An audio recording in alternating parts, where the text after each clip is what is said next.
अस्सलाम वालेकुम एवरीवन। सना जी, मेरी स्क्रीन विजिबल है? यस सर, विजिबल है। Okay. Thank you so much everyone for joining us. आज हमारा जो है वो सेशन जो है एंड हो रहा है। आज हमारी लास्ट क्लास है इस सेशन की। We started on 26 August. And हमने पहले लिसनिंग को कवर किया, देन रीडिंग के एक हफ्ता लगाया। फिर ये राइटिंग टास्क 2 हमने स्टार्ट किया तीसरे वीक में, और हमने फोर्थ वीक में भी उसी पे हमने जो है वो हमने टाइम लगाया, क्योंकि राइटिंग टास्क भी बहुत इंपॉर्टेंट होता है। उस पर हमने 2 वीक लगाए। देन नेक्स्ट वीक में वीक 5 में हमने राइटिंग टास्क 1 की बात की, उसके हमने डेमोस देखे और प्रैक्टिस भी की।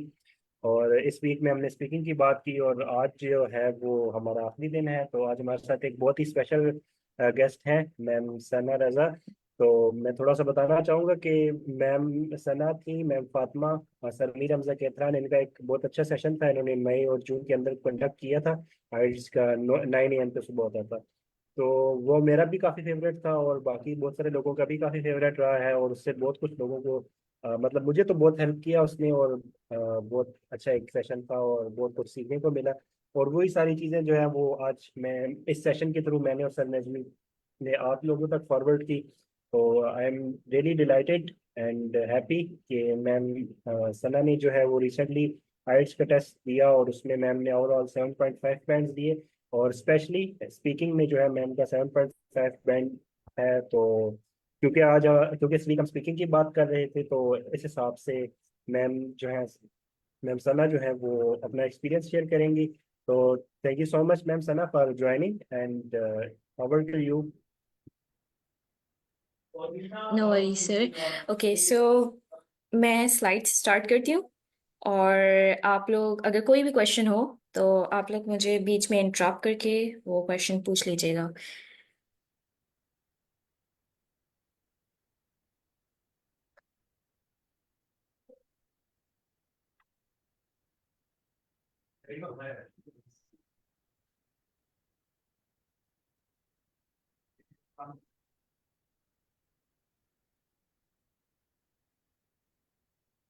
ओके सो सबसे पहले मैं स्टार्ट करती हूँ लिसनिंग मॉड्यूल से।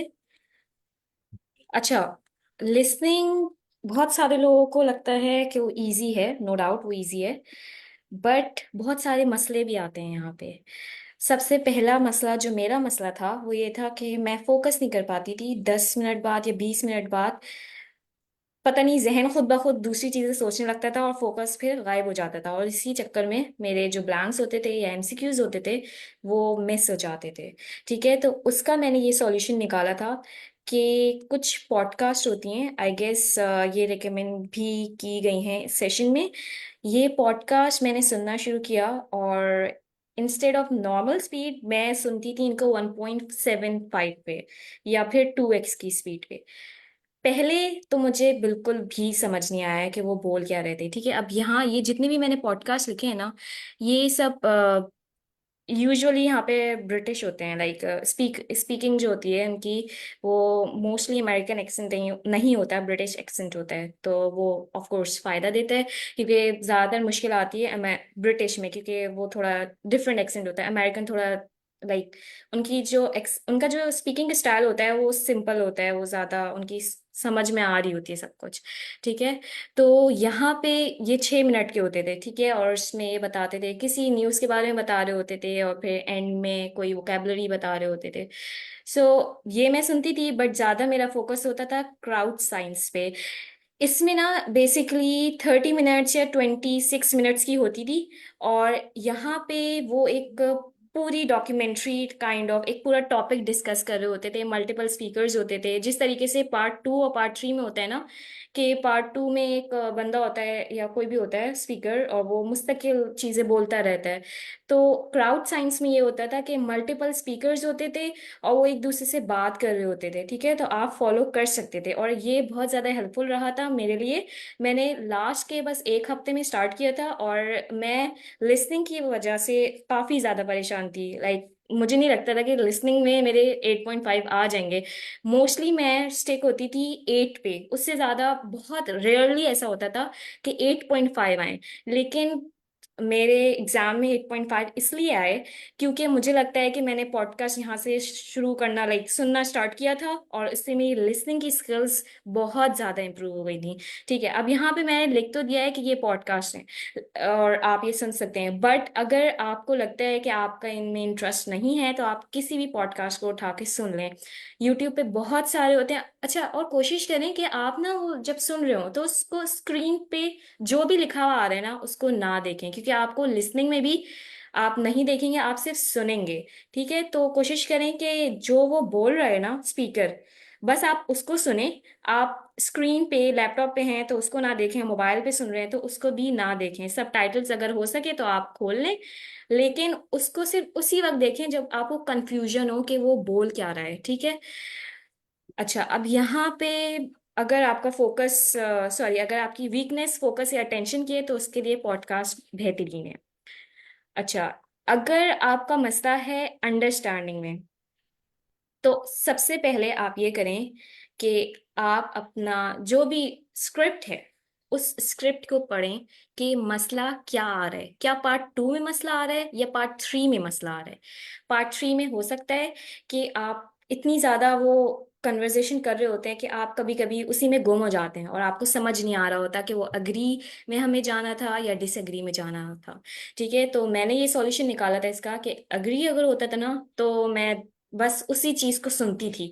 ठीक है, कभी कभी ये होता है कि जब वो अग्री या डिसएग्री कर रहे होते हैं ना, तो अग्री के लिए वो ये नहीं कहते कि yes I agree with your opinion, वो सिर्फ ये कहते हैं राइट या yes you are right, something like this, मतलब वो इस तरीके से कहते हैं।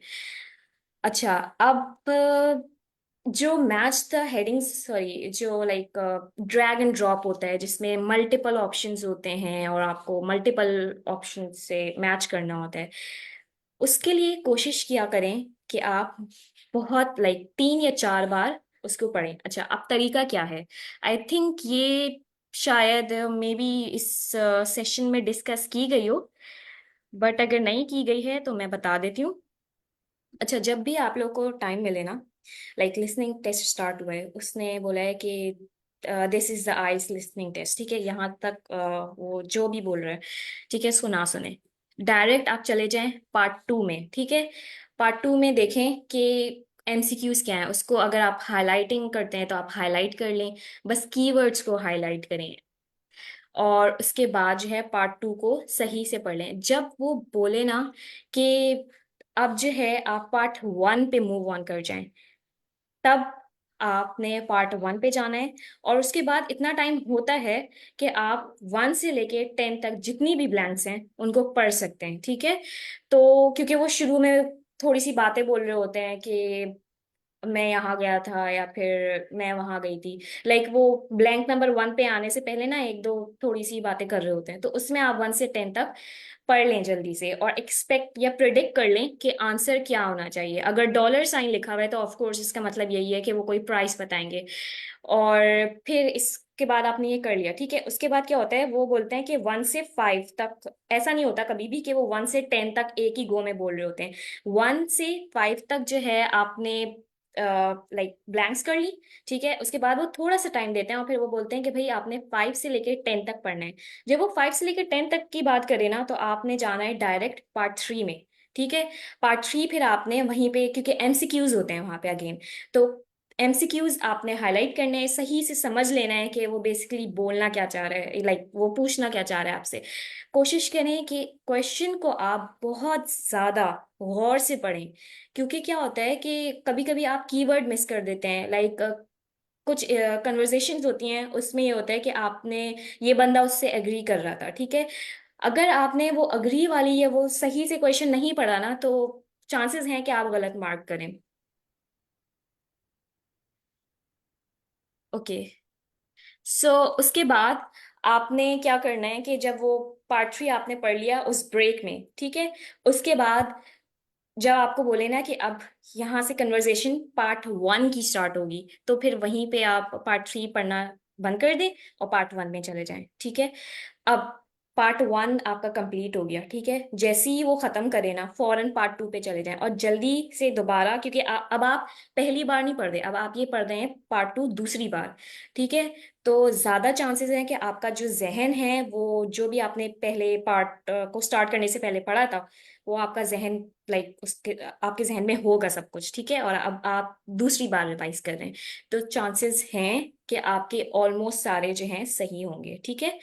इसी तरह आप जब पार्ट 2 स्टार्ट हो ना, लाइक पार्ट 2 के जो सेकंड पार्ट है उसके लिए ब्रेक दें, लाइक उसके लिए बोलें कि अब आपके पास टाइम है, तो आपने जो है वहां पे कोशिश करें 2 से 3 बार, मैप हो तो मैप की लोकेशंस को अच्छी तरीके से समझ लें, कहाँ कहाँ हो सकता है, और यहाँ पे रोड जा रही है तो ये रोड कहाँ पे एंड कर रही है, अगर कोई बैंड है तो वहाँ पे वो कौन से वर्ड्स यूज कर सकते हैं, जंक्शन यूज कर सकते हैं, या मे बी बैंड यूज कर सकते हैं, या कुछ और वर्ड यूज कर सकते हैं, ठीक है। तो इस चीज को अपने जहन में लेके आना शुरू कर दें। और अगर ड्रैग एंड ड्रॉप है तो वहां पे जहन में रखें कि वहां पे एग्जैक्टली वही वर्ड्स नहीं बोलेंगे। अगर उन्होंने ये लिखा है कि maybe she is a brainiac या she is an intelligent person, तो वहां पे जरूरी नहीं है कि वो स्पीकिंग में भी अपनी ये बोलें कि वो लड़की या लड़का जो है बहुत इंटेलिजेंट है। वो ये बोल सकते हैं कि he has maybe good memory, या he always is his exam, something like this, वो ऐसा कुछ बोल सकते हैं, ठीक है। तो इन सब चीजों को किस तरीके से पहचानें, और एक ही तरीका है, वो ये है कि आप बार बार उन ब्लैंक्स को या ड्रैग एंड ड्रॉप ऑप्शंस को पढ़ें। और जो मैंने तरीका बताया है, इसमें बहुत ज्यादा चांसेस ये होते हैं कि आप 2 से 3 बार वो ब्लैंक्स या पूरा पार्ट 2 आप पढ़ सकते हैं, ठीक है। पार्ट 2 आपका खत्म हो गया, पार्ट 3 स्टार्ट करें। अब अगेन आपने पार्ट 3 एक बार पहले पढ़ चुके हैं, ठीक है, तो पार्ट 3 अब आप दूसरी बार पढ़ रहे हैं। सो यहाँ पे भी ज्यादा चांसेस हैं कि आप वो चीज, लाइक जो भी ब्लैंक होगा या जो भी एमसीक्यू होगा, वो आप सही से समझ के कर सकते हैं, राइट आंसर लग सकता है आपका, ठीक है। अच्छा, अब मैं बताती हूँ एक दूसरी स्ट्रैटेजी जो कि मैंने यूज की थी, थोड़ी सी रिस्की है। अगर आप लोग प्रैक्टिस करा रहा है ये चेक कर लीजिएगा, बट अगर आपको लगता है कि आप नहीं कैच कर पा रहे, तो फिर बिल्कुल इसको छोड़ दीजिएगा। अच्छा, मैं क्या करती थी कभी कभी ना, just to remain on the safe side, मैं ये करती थी कि मैं, कुछ चल रहा है, ठीक है, ब्लैंक्स में भी स्क्रिप्ट चल रही है, मैं क्या करती थी, जैसे 1 है, ठीक है, और एमसीक्यू नंबर 1 है, अब वहां पे मुझे नहीं पता या मुझे टाइम नहीं मिला समहाउ सारे ऑप्शंस को पढ़ने का, ठीक है। मैंने क्या किया, सिर्फ क्वेश्चन पढ़ लिया, ठीक है। और क्वेश्चन जब आया, क्वेश्चन में जो भी लिखा है उसके बारे में स्पीकर ने कुछ बोला, मैं सिर्फ क्या कर लेती थी, कीवर्ड लिख लेती थी कि उसने क्या बोला है इसके रिस्पॉन्स में, ठीक है। कभी कभी ये होता था कि बस टुकड़ों में होता था वो, लाइक मैं 1 या 2 कीवर्ड्स लिख लेती थी, और इस तरीके से ये होता था कि इन केस मैंने वो चीज बाद में मिस भी कर दी, तो मुझे पता होता था कि फॉर इंस्टेंस अगर मैंने यहाँ पे इंटेलिजेंट लिखा हुआ है, ठीक है, तो मुझे पता होता था कि कहीं कहीं ना कहीं से ये मैच कर जाएगा, तो मैं उसको देखते हुए मैच कर लेती थी, ठीक है। बट ये चीज बहुत रिस्की है। अगर आप लोगों की प्रैक्टिस में आपको लगता है कि आप इससे करेक्ट आंसर निकाल सकते हैं, तो आप जाएं इस ऑप्शन पे। बट अगर आपको लगता है कि इसमें मिस्टेक्स हो सकती हैं, तो फिर छोड़ दें इसको, ठीक है। तो ये बस एक तरीके से आपको कंफर्मेशन दे देता है कि भाई आपका आंसर सही है। अच्छा, अगेन अगर यहाँ पे आपने अपनी वीकनेसेस को नहीं निकाला, तो फिर आई डोंट थिंक सो कि प्रैक्टिस, मॉक टेस्ट को प्रैक्टिस करने का फायदा है। अगर आपकी वीकनेस मैप है तो फिर मैप के क्वेश्चंस करें। मेरे ख्याल से अगर आपने 5-6 कर लिए हैं मॉक टेस्ट, ठीक है, और आपको वीकनेस ये पता चल रही है कि मे बी आपके मैप में बहुत ज्यादा कटते हैं, या फिर ड्रैग एंड ड्रॉप में आप कंफ्यूज हो जाते हैं, ठीक है, तो सिर्फ जो है आप drag and drop and map के क्वेश्चंस करें, देखें कि आप कहाँ पे फंस रहे हैं और क्यों फंस रहे हैं, ठीक है। उसको बिल्कुल आप डेप्थ में पढ़ें कि वो क्या मसला आ रहा है। आप स्लैक पे भी पूछ सकते हैं, और बहुत सारे लोग हैं जिन्होंने आइल्स दे दिया है, आप उनसे भी पूछ सकते हैं, ठीक है। तो इस लिसनिंग, मैं कहती हूँ कि लिसनिंग बहुत इजी है और इसको इम्प्रूव करना बहुत आसान है। अच्छा, अगर आपको टाइम ना भी मिले ना, लेकिन मुझे लगता है कि जितना भी आप बिजी हो ना, 5 या 10 मिनट हर कोई निकाल सकता है रूटीन में, ठीक है। तो कोशिश करें कि रोजाना की बुनियाद पे ना एक पॉडकास्ट तो सुन ही लें। एट टाइम्स यस बिजी हो जाते हैं, बट फिर भी कोशिश करें कि एक, अगर आपने लिसनिंग टेस्ट ना भी कर पाए ना तो पॉडकास्ट जरूर सुन लें, क्योंकि आपको बस ये होगा कि आपकी लिसनिंग स्किल्स फिर भी इम्प्रूव होते रहेंगी। और लाइक मुझे ऐसा लग रहा था कि मुझे फायदा नहीं होगा, बट एट द एंड मुझे फायदा हुआ पॉडकास्ट सुनने से, सॉरी। सो यहाँ पे मैं लिसनिंग। एक चीज ऐड कर सकता हूँ। जी बिल्कुल। अच्छा, मैं क्या करता था कि मैं ना जब भी खाना खाने बैठता था तो मैं ना ये 6 मिनट्स इंग्लिश सुन लेता था, उतने में मैं खाना भी खा लेता था और वो भी सुन लेता था। तो वैसे खाना खाते हुए कुछ और चीज़ तो नहीं करना चाहिए, लेकिन ये है कि 6 मिनट वाली जो होती है ना, 6 मिनट्स इंग्लिश, ये BBC लर्न इंग्लिश की जो है ना, हम्म। बहुत ही मजे की चीज़ है। तो ये आप किसी भी टाइम कभी भी सुन सकते हैं, तो ये रियली हेल्पफुल, बहुत हेल्पफुल है। बिल्कुल। और इसके अलावा जो है लिसनिंग, ऑलमोस्ट लिसनिंग में मैंने आपको बिल्कुल सब कुछ बता दिया है। अच्छा, एक और चैनल है, मेरे ख्याल से आप लोगों ने सुना होगा इसका नाम, लिली आइल्स, और इसके राइटिंग टास्क भी बहुत ज़्यादा मशहूर हैं। तो मैं ये रिकमेंड करूँगी कि जो भी आइल्स के लिए प्रिपेयर कर रहा है वो इसके इसके चैनल के पास मतलब जितनी भी वीडियोस हैं या जितने भी शॉर्ट्स हैं ज़रूर देखें। ये छोटी चीज़ बताती है, ये बेसिकली चाइनीज़ है। तो इसकी जो फर्स्ट लैंग्वेज है इंग्लिश नहीं है, तो राइटिंग टास्क में भी बहुत ज़्यादा हेल्प हो जाती है। हम सिली मिस्टेक्स कर रहे होते हैं, परसेंटेज यूज़ करें या परसेंटेज पॉइंट्स यूज़ करें, तो इसकी जो स्ट्रैटेजीज हैं बहुत ज़्यादा हेल्पफुल रहती हैं। सो मैं रिकमेंड करूँगी कि आप सब लोग रीडिंग, राइटिंग और लिसनिंग से रिलेटेड जितनी भी वीडियोस है ना, ये ज़रूर देखें इसके चैनल से। अच्छा, लिसनिंग में यहाँ पे किसी को कोई इशू, कोई प्रॉब्लम?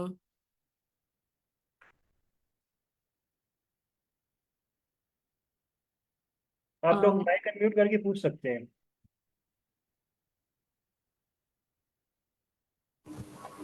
आपने अभी चैनल का नेम बताया, वो प्लीज रिपीट कर दें। ओके, लिली, लिली का चैनल है। अच्छा ठीक है, लिंक है, ठीक है, यस, थैंक यू। ठीक है, मैं शेयर भी कर दूंगी स्लाइड्स, तो आप लोग देख सकते हैं। अच्छा, अब स्पीकिंग, सबसे ज्यादा जो मुश्किल होती है ना वो मोस्टली होती है लोगों को स्पीकिंग में, बट मेरे लिए थोड़ी सी इजी थी। और वो इसलिए कि कुछ भी हो जाए ना, मैं जितना भी बिजी हूँ, मैं 5 मिनट या 10 मिनट, अगर मुझे कोई और मिल भी नहीं रहा होता ना, मैं 5 मिनट या 10 मिनट इंग्लिश में खुद से ही बात कर लेती थी या रिकॉर्ड कर लेती थी। सोने से पहले मैं ये काम जरूर करती थी, ठीक है। और अगेन मैं यहाँ पे बोलूंगी कि स्पीकिंग में ना आप जितना बोलेंगे उतना इम्प्रूव करेंगे। सबसे पहले आप अपने आप से ये एक्सपेक्ट ना करें कि एक ही दिन में या 2 दिन में या मे बी एक हफ्ते, हफ्ते में आप बिल्कुल फ्लुएंट हो जाएंगे, आपकी ग्रामर स्किल्स बहुत अच्छी हो जाएंगी। ऐसा नहीं होता। स्पीकिंग जो है ना वो टाइम से इम्प्रूव होती है।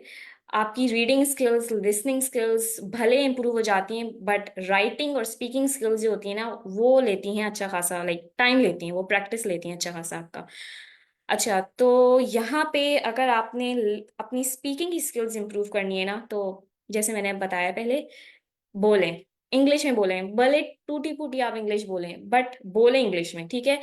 मैं क्या करती थी, मैं प्रैक्टिस सेशंस स्पीकिंग करती थी, उस सेशन में वो 1 घंटे का सेशन होता था। मेरे ख्याल से स्पीकिंग पार्टनर्स भी होते हैं यहाँ पे, लाइक में एक व्हाट्सएप ग्रुप भी बना हुआ है, ठीक है। सो सर उबैद का से आप मेरे ख्याल से लिंक ले सकते हैं। और सर ने जो लिंक है उस चैनल का, सॉरी व्हाट्सएप ग्रुप का, वो स्लैक में है भी, लाइक पिन हुआ हुआ है। तो वहाँ पे बहुत सारे लोग होते हैं, आप उनके साथ इंग्लिश में बात करें, मॉक टेस्ट कंडक्ट करें। तो मैं क्या करती थी कि through out the speaking session ना मैं सिर्फ इंग्लिश में ही बात करती थी, और जो ऑफ कोर्स पे जो दूसरा बंदा होता था ना वो भी इंग्लिश में ही बात कर रहा होता था। तो कोशिश करें कि उस 1 घंटे में ना, अगर आप किसी को उसकी मिस्टेक्स भी बता रहे हैं या आप रैंडमली कोई बात भी बता रहे हैं कि भाई 1 मिनट रुक जाओ, बैकग्राउंड से नॉइज आ रही है, या आप बोल रहे हैं कि कोई और चीज़ डिस्कस कर रहे हैं, तो कोशिश करें इंग्लिश में बात करें। भले इसको समझने में मुश्किल होगी, लेकिन आपका कॉन्फिडेंस बिल्ड होगा, और ये बहुत ज़्यादा इंपॉर्टेंट है। स्पीकिंग में आपका कॉन्फिडेंस अपने ऊपर होना बहुत ज़्यादा इंपॉर्टेंट है। अगर आप रुक रुक के बोलते हैं तो इट्स ओके, ठीक है। अगर आप मिस्टेक्स कर रहे हैं, ग्रामर में मिस्टेक्स कर रहे हैं, इट्स ओके। जो ज़्यादा इंपॉर्टेंट है वो आपका कॉन्फिडेंस है, ठीक है। और फ्लुएंसी मैटर करती है, बट कोई हर्ज नहीं अगर आप पॉजेस ले रहे हैं। अच्छा, कोशिश करें आपके जो फिलर वर्ड्स हैं वो कम हो। अगर आपको लगता है कि आप फिलर ज़्यादा ऐड कर रहे हैं तो कोशिश करें, अगेन ये सिर्फ प्रैक्टिस से काम होगा। कोशिश करें कि आप फिलर वर्ड्स ऐड करने के बजाय आप पॉज ले रहे हैं, आप खामोश हो रहे हैं। जब मैंने अपना स्पीकिंग टेस्ट दिया था ना, तो मेरा रीडिंग बहुत ज़्यादा बुरा हुआ था, और इसकी वजह से मैं थोड़ा सा पैनिक मूड में आ गई थी। ठीक है, तो जो मेरे पास टाइम बचा था ना बिटवीन स्पीकिंग और लिसनिंग राइटिंग, उसमें मैंने कुछ भी नहीं किया था। मैंने कोई वोकेबलरी को अपना नहीं देखा था कि मैंने क्या लर्न किया है। बस जो मैंने पीछे प्रैक्टिस की हुई थी ना, मैंने बस उस पर रिलाई किया था। और ऐसा नहीं था कि जब उन्होंने क्वेश्चंस पूछा तो मैंने उनको फौरन फौरन जवाब दिए। मैं सोचने के लिए भी टाइम ले रही थी, और ये एक्सेप्टेबल है। सोचने दो तरीके के पॉजेज होते हैं, एक सोचने वाले पॉजेज होते हैं और एक वोकेबलरी रिलेटेड पॉजेज होते हैं। तो अगर आप वोकेबलरी रिलेटेड ले रहे हैं तो ठीक है, वहां पे मसला है, बट अगर आप सोचने के लिए ले रहे हैं ना, तो इट्स ओके। और ये चीज बस जहन में रखें कि स्पीकिंग अगर आपने इम्प्रूव करनी है तो बस बोलें। अच्छा, अब क्या होता है, लोग क्या करते हैं मोस्टली, वो चैट जीपीटी के पास चले जाते हैं। अगर उनके पास टाइम नहीं होता, उनको लगता है कि बस आइल्स देख के फारिग होना है, तो वो चैट जीपीटी यूज कर रहे होते हैं। बट मेरा ये ख्याल है कि चैट जीपीटी इंटोनेशन आपकी नहीं कैच कर पा रहा होता। वो वो ये तो बता देगा कि आपने किस तरीके से आंसर दिया है, बट वो ये आपको नहीं बताएगा कि इमोशंस हैं उसमें। अगर आप ज्यादा एक्साइटेड हैं तो आपकी टोन चेंज हो रही है, या फिर आप किसी सैड चीज की बात कर रहे हैं तो क्या वहाँ पे आपकी जो टोन है वो थोड़ी सी फ्लैट हो गई है या नहीं हुई है। ये सब चीजें स्पीकिंग में मैटर करती हैं। प्रोनाउंसिएशन का एक बैंड डिस्क्रिप्टर है आइल्स स्पीकिंग में, और वहाँ पे ये चीजें मैटर करती हैं। ठीक है, तो कोशिश करें रोबोटिक वॉइस में ना बोलें। मेरा ये मसला था कि मैं थोड़ा सा फ्लैट बोलती थी। मेरी जो वॉइस थी उसमें इमोशंस नहीं थे, तो मैंने बहुत ज़्यादा इस पे काम किया था। तो अगर किसी का ये मसला है ना, तो कोशिश करें कि आपकी जो वॉइस है ना वो आपकी इमोशंस के साथ चेंज हो। अगर आप सैड हो रहे हैं तो आपकी वॉइस थोड़ी सी हल्की होनी चाहिए। ठीक है, अच्छा, अब मैं ये कहूँगी, मैंने बहुत सारे लोगों को सुना है, आई गेस मैंने तकरीबन तकरीबन तो नहीं, बट लोगों को सुना हुआ है इंग्लिश में ना यहाँ पे। सो मैं ये कहूंगी कि किसी की भी जो वोकेबलरी है ना वो बुरी नहीं है। मेरा नहीं ख्याल कि किसी भी वोकेबलरी या फैंसी वर्ड्स को यूज नहीं करता। हम सब इन यूनिवर्सिटी में पढ़ के आ चुके हैं, कुछ ना कुछ हमें पता होता है, और हम यूज कर रहे होते हैं एडवांस वर्ड्स। तो मेरा नहीं ख्याल कि आपने अलग से जो वर्ड्स होते हैं ना वो आप याद करें। ठीक है, आप टॉपिक स्पेसिफिक वर्ड्स याद कर सकते हैं, बट ज्यादा जो है आपने काम करना है अपनी फ्लुएंसी पे। ठीक है, अब ग्रामर की जो बात आती है, मैं ये भी नहीं कहूंगी कि ग्रामर की जो आपकी स्किल्स हैं वो ओवरनाइट आपकी बिल्कुल परफेक्ट हो जाएंगी। ऐसा कभी भी नहीं होगा। ठीक है, ग्रामर में टाइम लगता है, तो मेरा ख्याल से आपने फोकस करना है अपने एक्सपेंशन ऑफ आइडियाज में। आप कोशिश करें फ्लुएंसी आपकी अच्छी हो, आप ज्यादा वोकेबलरी रिलेटेड पॉज नहीं दे रहे या नहीं ले रहे, और आप जो है एक गो में बोल रहे हैं। अच्छा, अगर आप स्लो स्पीड में भी बोल रहे हैं ना तो इट्स ओके। एक बस नॉर्मल जो आपकी पेस होती है ना, जैसा आप उर्दू में बोलते हैं बिल्कुल वैसे ही आपने बोलना है। अच्छा, अब मसला ये होता है कि जब स्पीकिंग की बात आती ना, तो लोग हो जाते हैं थोड़े से टेंस्ड। उनको लगता है कि पता नहीं क्या होगा। बट मैं ये कहूंगी कि स्पीकिंग जो है उसमें आप जितना चिल रहेंगे ना, उतना आपके लिए बहुत अच्छा होगा। आप स्माइल करते रहें। अगर आप स्माइल सिर्फ इसलिए नहीं करें कि आपने एग्जामिनर को इम्प्रेस करना है या आपको मे बी आपको अच्छे मार्क्स दे देगा। स्माइल बस इसलिए करें कि आप अपने ब्रेन को बताएं कि एवरीथिंग इज ओके। कोई कुछ आपको कुछ नहीं हो जाएगा अगर बुरे बैंड आएंगे। यस, आपने बस अपनी पूरी प्रैक्टिस करनी है। ठीक है, आप जितनी प्रैक्टिस कर सकते हैं आप करें, लेकिन अगर आपको लगता है कि पता नहीं क्या हो जाएगा तो ऐसा बिल्कुल ना सोचें। ठीक है, आप खुद बहुत ज्यादा टेंशन में आ जाएंगे। अगर आपको लगता है कि आपके पास कोई ऐसा एक्सपीरियंस नहीं है जिसमें मे बी, मुझसे ये सवाल ये पूछा गया था कि आप किसी ऐसे म्यूजियम या कल्चरल प्लेस में गई हैं जहाँ पे आपको बहुत अच्छा लगा हो। और इन रियलिटी मुझे कल्चरल प्लेसेस बहुत बुरी लगती हैं, लेकिन मैंने उनको खुद से बोल दिया कि नहीं, मुझे बहुत अच्छी लगती हैं। और जो है मैंने फॉल्स स्टोरी बना दी। मतलब ऑलमोस्ट जितनी भी प्रैक्टिस मैं करती थी ना स्पीकिंग में, सारी फॉल्स होती थी। बस मैं ये कोशिश कर रही होती थी कि मेरी फ्लुएंसी सही रहे, मेरी ग्रामर में मिस्टेक्स ना रहे। एट टाइम्स अगर मैं अपनी स्पीकिंग की बात करूँ ना, तो मुझे नहीं लगता कि मैंने अपनी स्पीकिंग में through out may be through out the practice मैंने स्पीकिंग में कुछ हाई लेवल वर्ड्स यूज किए हों। बट जब मैंने एग्जाम डे पे स्पीकिंग की थी ना, तो सारे बेसिक वर्ड्स थे, सारे के सारे सिंपल वर्ड्स थे। और मैं बस ये चाह रही थी कि बस अच्छा सा स्कोर आ जाए। और उस वक्त इतना स्ट्रेसिंग माहौल होता है कि आप अगर वर्ड्स आपको पता भी होते हैं ना वर्ड्स, लेकिन अगर स्ट्रॉन्ग ग्रिप नहीं होती तो चांसेस होते हैं कि आप जो भी सेंटेंस बनाएंगे ना उसको यूज करते हुए उसमें आप मिस्टेक्स कर दें। ठीक है, तो अलग से जो है मैं ये नहीं कहूंगी कि आपने वोकेबलरी यूज करनी है या इस्तेमाल करनी है या लर्न करनी है। कोशिश करें कि जो आपके पास ऑलरेडी है आप उसी को इस्तेमाल कर लें। ठीक है, और नेचुरली यूज करें, अलग से बिल्कुल भी जो है आप ऐसा ना हो कि आप पता नहीं कोई दूसरे कल्चर से रिलेटेड टॉपिक है और आप उसमें फूड से रिलेटेड जो वोकेबलरी आप वो यूज करें जस्ट कि आपने एग्जामिनर को इम्प्रेस करना है। एग्जामिनर इम्प्रेस नहीं होगा, वो उसको पता है, उसको सब स्टूडेंट्स का पता होता है वो क्या क्या कर रहे होते हैं। वो उनको वो ट्रेन ही इसलिए होते हैं कि वो इस चीज को गेज कर सकें। ठीक है, तो अच्छा, अब कुछ अच्छा मैम, कॉम मेरा एक सवाल है।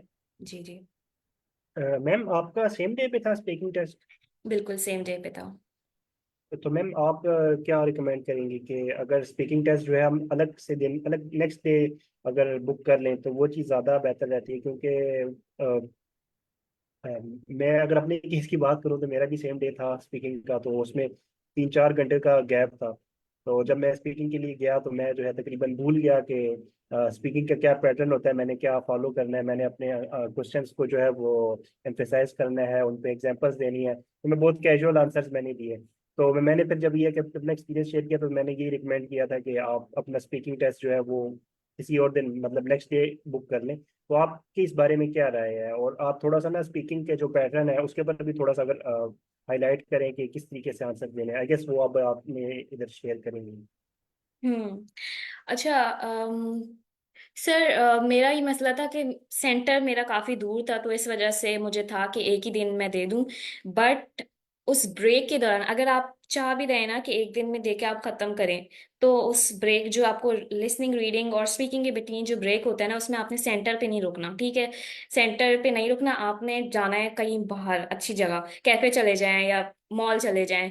बस अपने आप को रिलैक्स जितना आप कर सकते हैं ना करें, और स्पीकिंग के बारे में बिल्कुल ना सोचें। हाँ, आखिर में आप हो सकता है मे बी आप हल्का फुल्का देख लें, बट स्पीकिंग के बारे में इतना ना देखें। ठीक है, वोकेबलरी को ज्यादा से ज्यादा बस छोड़ दें। जितना हो सकता था ना आपने एक दिन पहले कर लिया था, अब उस चीज पे ग्रिप, अब उस चीज को पर फोकस करें जिस पे आपकी ऑलरेडी ग्रिप है। ठीक है, अच्छा, अब अगर आप लोग को लगता है कि मे बी आप लोग लिसनिंग रीडिंग देने के बाद बहुत ज्यादा थक जाते हैं और स्पीकिंग के लिए आपकी मेंटल पावर्स बहुत ज़्यादा आपको यूज़ करनी पड़ती हैं, तो मैं ये रिकमेंड करूँगी कि ठीक है आप अगले दिन दे दें। और इनफैक्ट आप अगले दिन ही रखें, लेकिन अगर आप कंफर्टेबल हैं, अगर आपको लगता है कि आपकी इंग्लिश स्किल्स सही हैं, तो उसी दिन देने में कोई हर्ज नहीं है।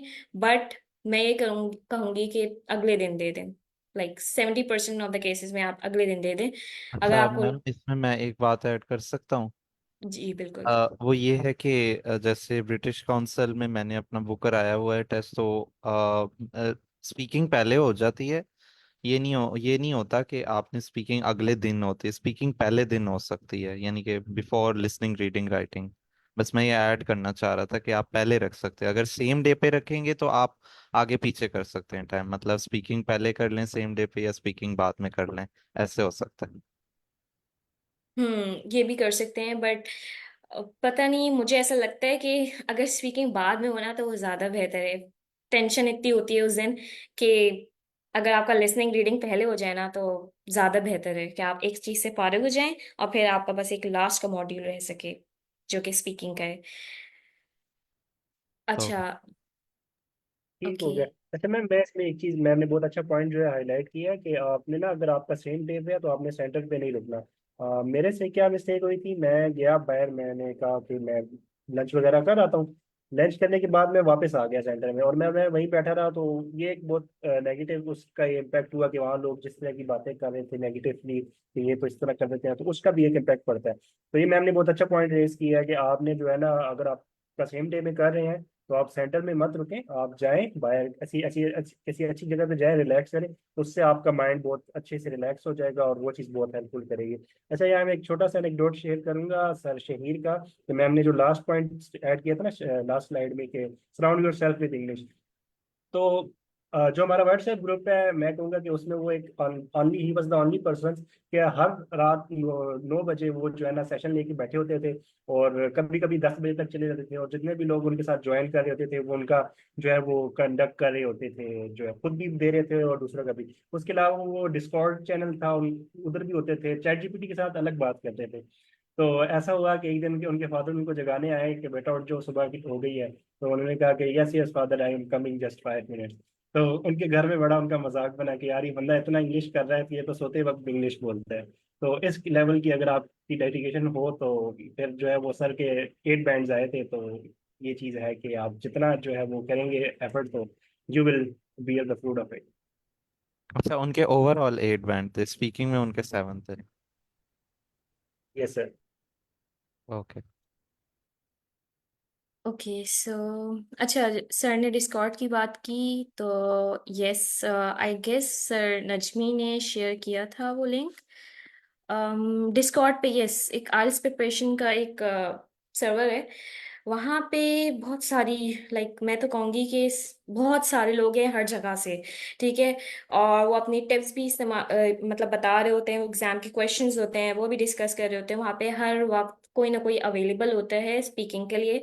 तो अगर जो व्हाट्सएप ग्रुप है उसमें आपको कोई ना मिले तो आप वहाँ पे जा सकते हैं, और वहाँ से भी मैं कहूँगी कि आपका कॉन्फिडेंस बिल्ड होता है। आप डिफरेंट लोगों से बात कर रहे होते हैं, डिफरेंट नेशनैलिटी के लोग होते हैं, आप उनसे बात कर रहे होते हैं। तो कोशिश करें कि आप स्पीकिंग जो है मल्टीपल सेशंस रख लें उनके साथ, या हर वक्त जो है ना ये होता है कि आप डिफरेंट लोगों से बात कर रहे होते हैं, तो इससे कॉन्फिडेंस बहुत ज़्यादा बिल्ड होता है। अच्छा, एक और चीज़ ये कि उसमें ना एक चैनल है जिसका name I guess exam questions के नाम से है, ठीक है। उसमें आप जाएंगे और आप देखेंगे कौन से क्वेश्चंस एग्जाम में लोगों के आए थे।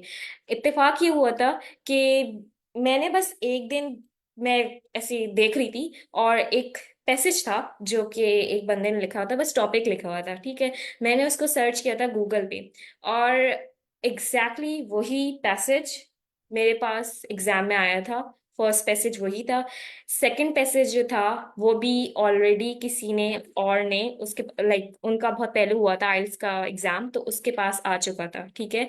तो काइंड ऑफ आप ये कह सकते हैं कि जो पैसेज वन था ना, मैंने उस वक्त जो प्रैक्टिस के दौरान बस देखा था, उसको सॉल्व भी नहीं किया था, मैंने बस ये देखा था कि जो क्वेश्चंस हैं और इसके आंसर्स जो हैं वो ये हैं, तो ये क्यों हैं, ठीक है। जब पैसेज मेरे सामने आया ना तो मैंने बस वो मार्क किया, मैंने कुछ सोचा ही नहीं।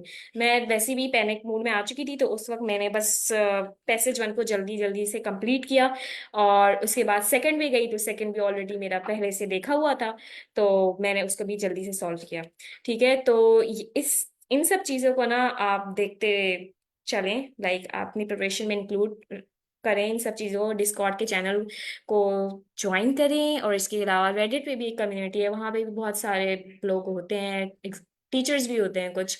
और टास्क अगर आपको लगता है कि स्लैक पे कोई नहीं कर रहा, मे बी शेयर आप फीडबैक कोई शेयर नहीं कर रहा, तो आप वहाँ पे भी शेयर कर सकते हैं। टीचर्स होते हैं बहुत सारे, दूसरे लोग भी होते हैं जो कि आपके साथ आप फीडबैक भी शेयर कर सकते हैं, ठीक है।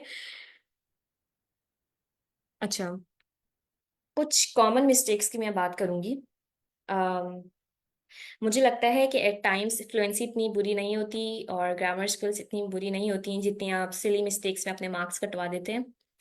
और वो इसलिए कटवा रहे होते हैं कि पता नहीं होता कि ये भी मिस्टेक कंसिडर होती है, उसको इतना बड़ा नहीं लेते। अच्छा, जो सबसे कॉमन मिस्टेक जो मैंने देखी है, जो कि मैं भी करती थी, और वो ये है कि अगर क्वेश्चन पास का है ना, तो एट टाइम्स मैं प्रेजेंट टेंस यूज कर लेती थी, ठीक है, जो कि गलत होता है। और ये स्पेसिफिकली मसला होता है पार्ट टू में। अगर पास्ट के बारे में पूछा गया है, अगर ये पूछा गया है कि आपने किसी ओल्ड पर्सन से आप मिले हैं जिसकी पर्सनालिटी बहुत अच्छी थी, तो उसके बारे में डिस्कस करें, तो आपने बस जहन में रखना है कि किसी भी सूरत में प्रेजेंट में आपने स्विच करना ही नहीं है, ठीक है। आपको क्वेश्चन मिले, सबसे पहले जो आपके अपने जहन में अपना मेंटल नोट बनाना है ना, वो ये बनाना है कि पास्ट है तो मुझे पास्ट पे ही स्टिक करना है, no matter what.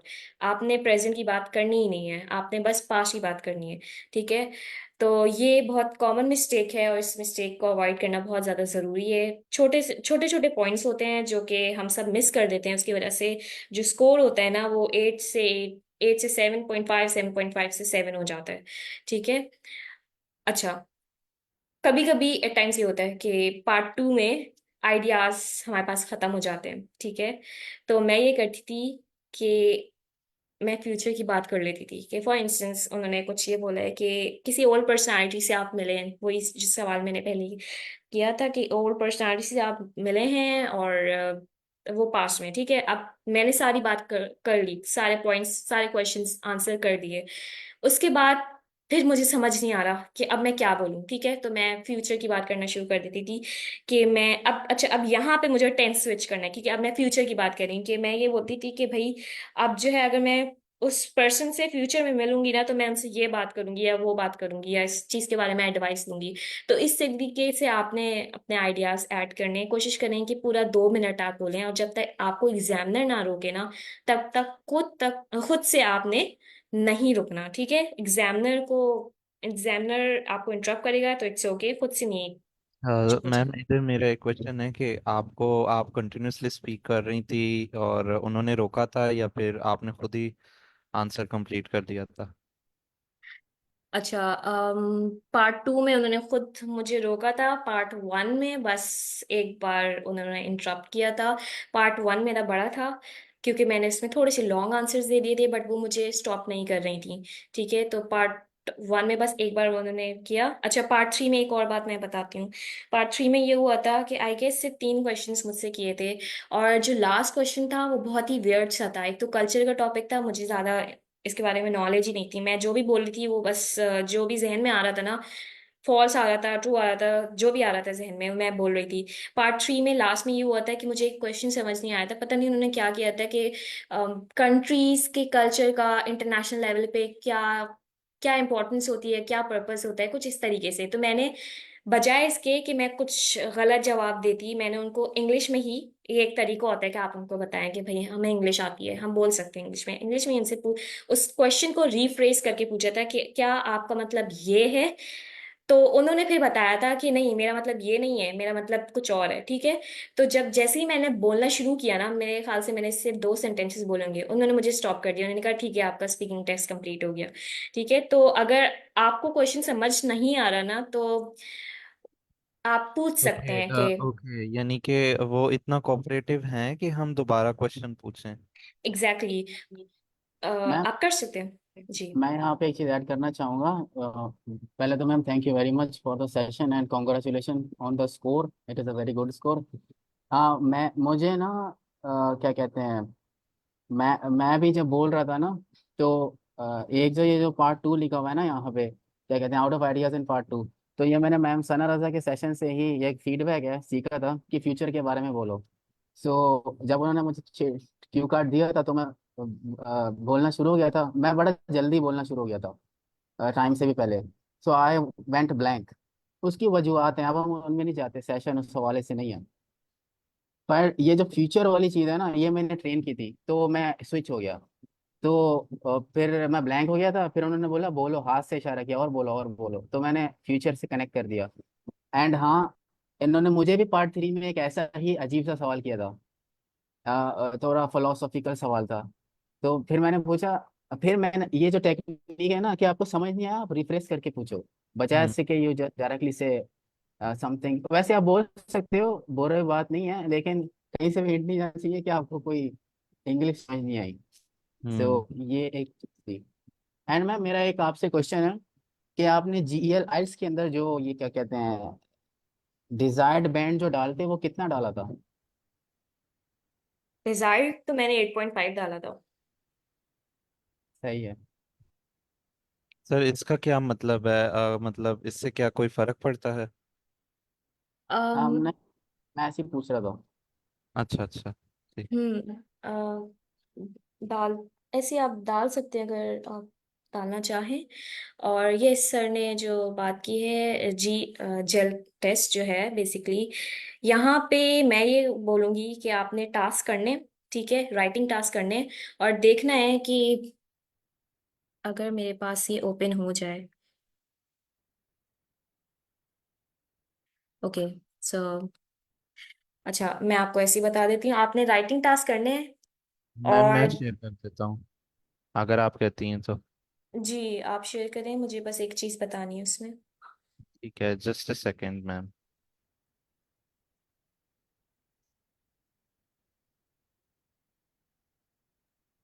Ma'am, meanwhile, can you take my question, please? Yes yes. Okay. Ma'am, first of all, congratulations. और मैम सेकेंडली आपने मेरी स्पीकिंग बहुत दफ़ा सुनी हुई है सेशंस में भी, और हमारी इन पर्सन भी बात हुई थी है। तो ma'am, what do you think कि मेरी मतलब स्पीकिंग इतनी है कि मेरे 7 तक बैंड आ सकते हैं? यस, मुझे ऐसा लगता है कि आपके आराम से आ सकते हैं। मैम आई ऑल्सो थिंक आपके 7 बैंड आ सकते हैं easily if you don't make hmm the हम्म।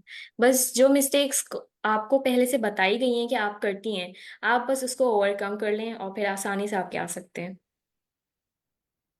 अगर सर नजमी ये चीटिंग है यार, आप लोगों की बारी, इन्होंने जल ने इंटरफेस चेंज कर दिया। हमारे टाइम पे तो बहुत अजीब सा और पुराना सा था। अच्छा, मुझे नहीं पता। अच्छा, मैंने किसी का, मुझे याद नहीं है मैंने किसका देखा था, बट डिफरेंट था। I think sir Ahmad Talha Ansari थे। उन्होंने मुझे अपना शेयर किया हुआ था स्क्रीन एक दफा। आई गेस सर और ये इन्होंने अपडेट किया है, और आई होप कि इन्होंने मटेरियल भी अपडेट किया ये हो। मैंने भी अपना जो है ना, मेरे स्कोर अच्छे नहीं है यहाँ पे थोड़े। मैंने 8 रखा हुआ था अपना। ये डिफिकल्ट है थोड़े वैसे। मैम सना, आप अपना कंटिन्यू करें। आपने यहाँ मुझे कहाँ जाना चाहिए अभी? अगर आप मुझे इंटरफेस दिखा दें लॉगिन करने के बाद, लाइक अगर आप ये आपको शेयर नहीं हो रही स्क्रीन? मैम सर ने स्क्रीन शेयर की है, आप ना ऊपर देखें, दो टैब आ रहे होंगे, एक आपकी स्क्रीन और एक सर नजमी की स्क्रीन। आप ओके उस पर क्लिक करेंगे तो दो टैब ओके, आ रहे हैं ना, उस पर आ वेट मैं अपनी सी। स्टॉप कर। ओके, यस, अब आ रहे हैं। यस। अच्छा, अगर आप जाएं स्टडी पे। स्टडी। हम्म ओके मैम, मैं स्टडी पर आ गया। सॉरी, होम पे चले जाएं, सॉरी, होम पे जाएं। होम पे। हम्म अच्छा, आप लिसनिंग आप कर सकते हैं अगर आप लिसनिंग टेस्ट करना चाहें, बट मैं कहूंगी कि यहाँ पे आप फोकस रखें अपना राइटिंग पे। अगर आप राइटिंग बॉक्स पे जाएं, प्रैक्टिस प्रैक्टिस पे क्लिक करें। अच्छा, अब यहाँ पे देखें, बहुत सारे आ गए। ठीक है, तो इन केस अगर आपको लगता है कि बार चार्ट आपको नहीं आता ज्यादा से सही, या आपको समझ नहीं आ रहा किस तरीके से करना है, बार चार्ट पे आप क्लिक करें। स्टार्ट कर दें टेस्ट। अगर आप यस, यहाँ पे ये कुछ क्वेश्चंस होते हैं, वो आपसे पूछते हैं, आप देख लें कि ये चीज़ें मैच कर रही हैं नहीं कर रही, ट्रू एंड फॉल्स कर दें। ठीक है, अगर सर आप जल्दी से यहाँ पे कर सकते हैं, रैंडमली आप कुछ भी मार्क कर दें।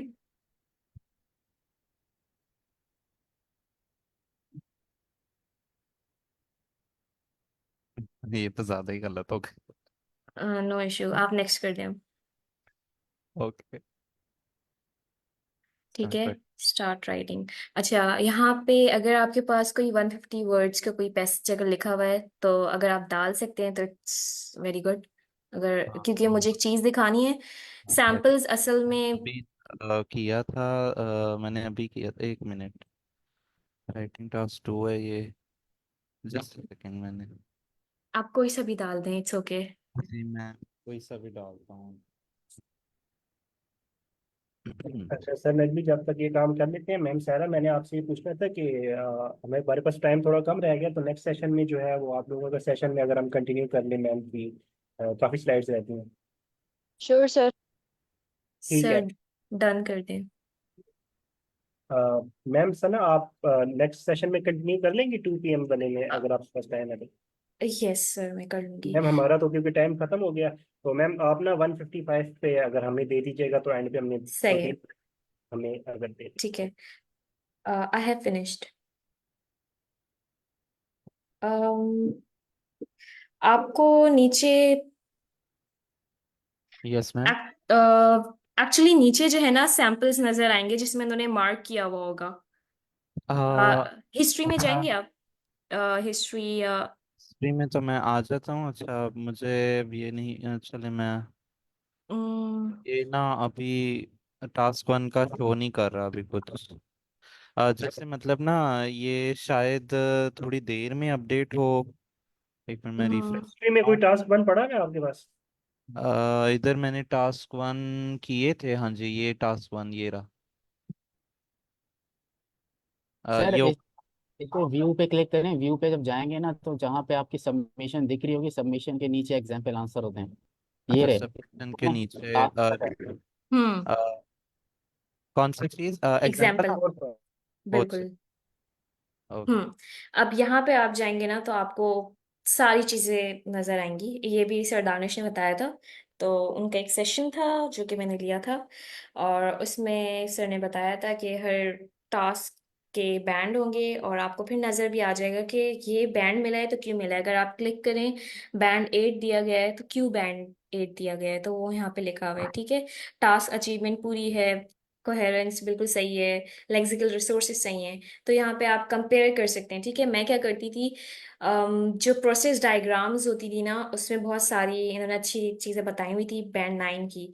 ठीक है, तो मैं वो सारे सेंटेंस स्ट्रक्चर्स जो है मैंने जहन में बिठा लिए थे, और थ्रू आउट द प्रैक्टिस जो है ना, मैं बस वही यूज़ करती थी, ताकि जब एग्जाम में अगर स्ट्रेसिंग माहौल हुआ भी तब भी मैं वही स्ट्रक्चर्स यूज़ करूँ। ठीक है, तो इन चीज़ों को मैं बहुत ज़्यादा गौर से पढ़ती थी, और फिर मैं जो है अपने पास नोट्स बनाती थी और उसमें मैं लिखती थी।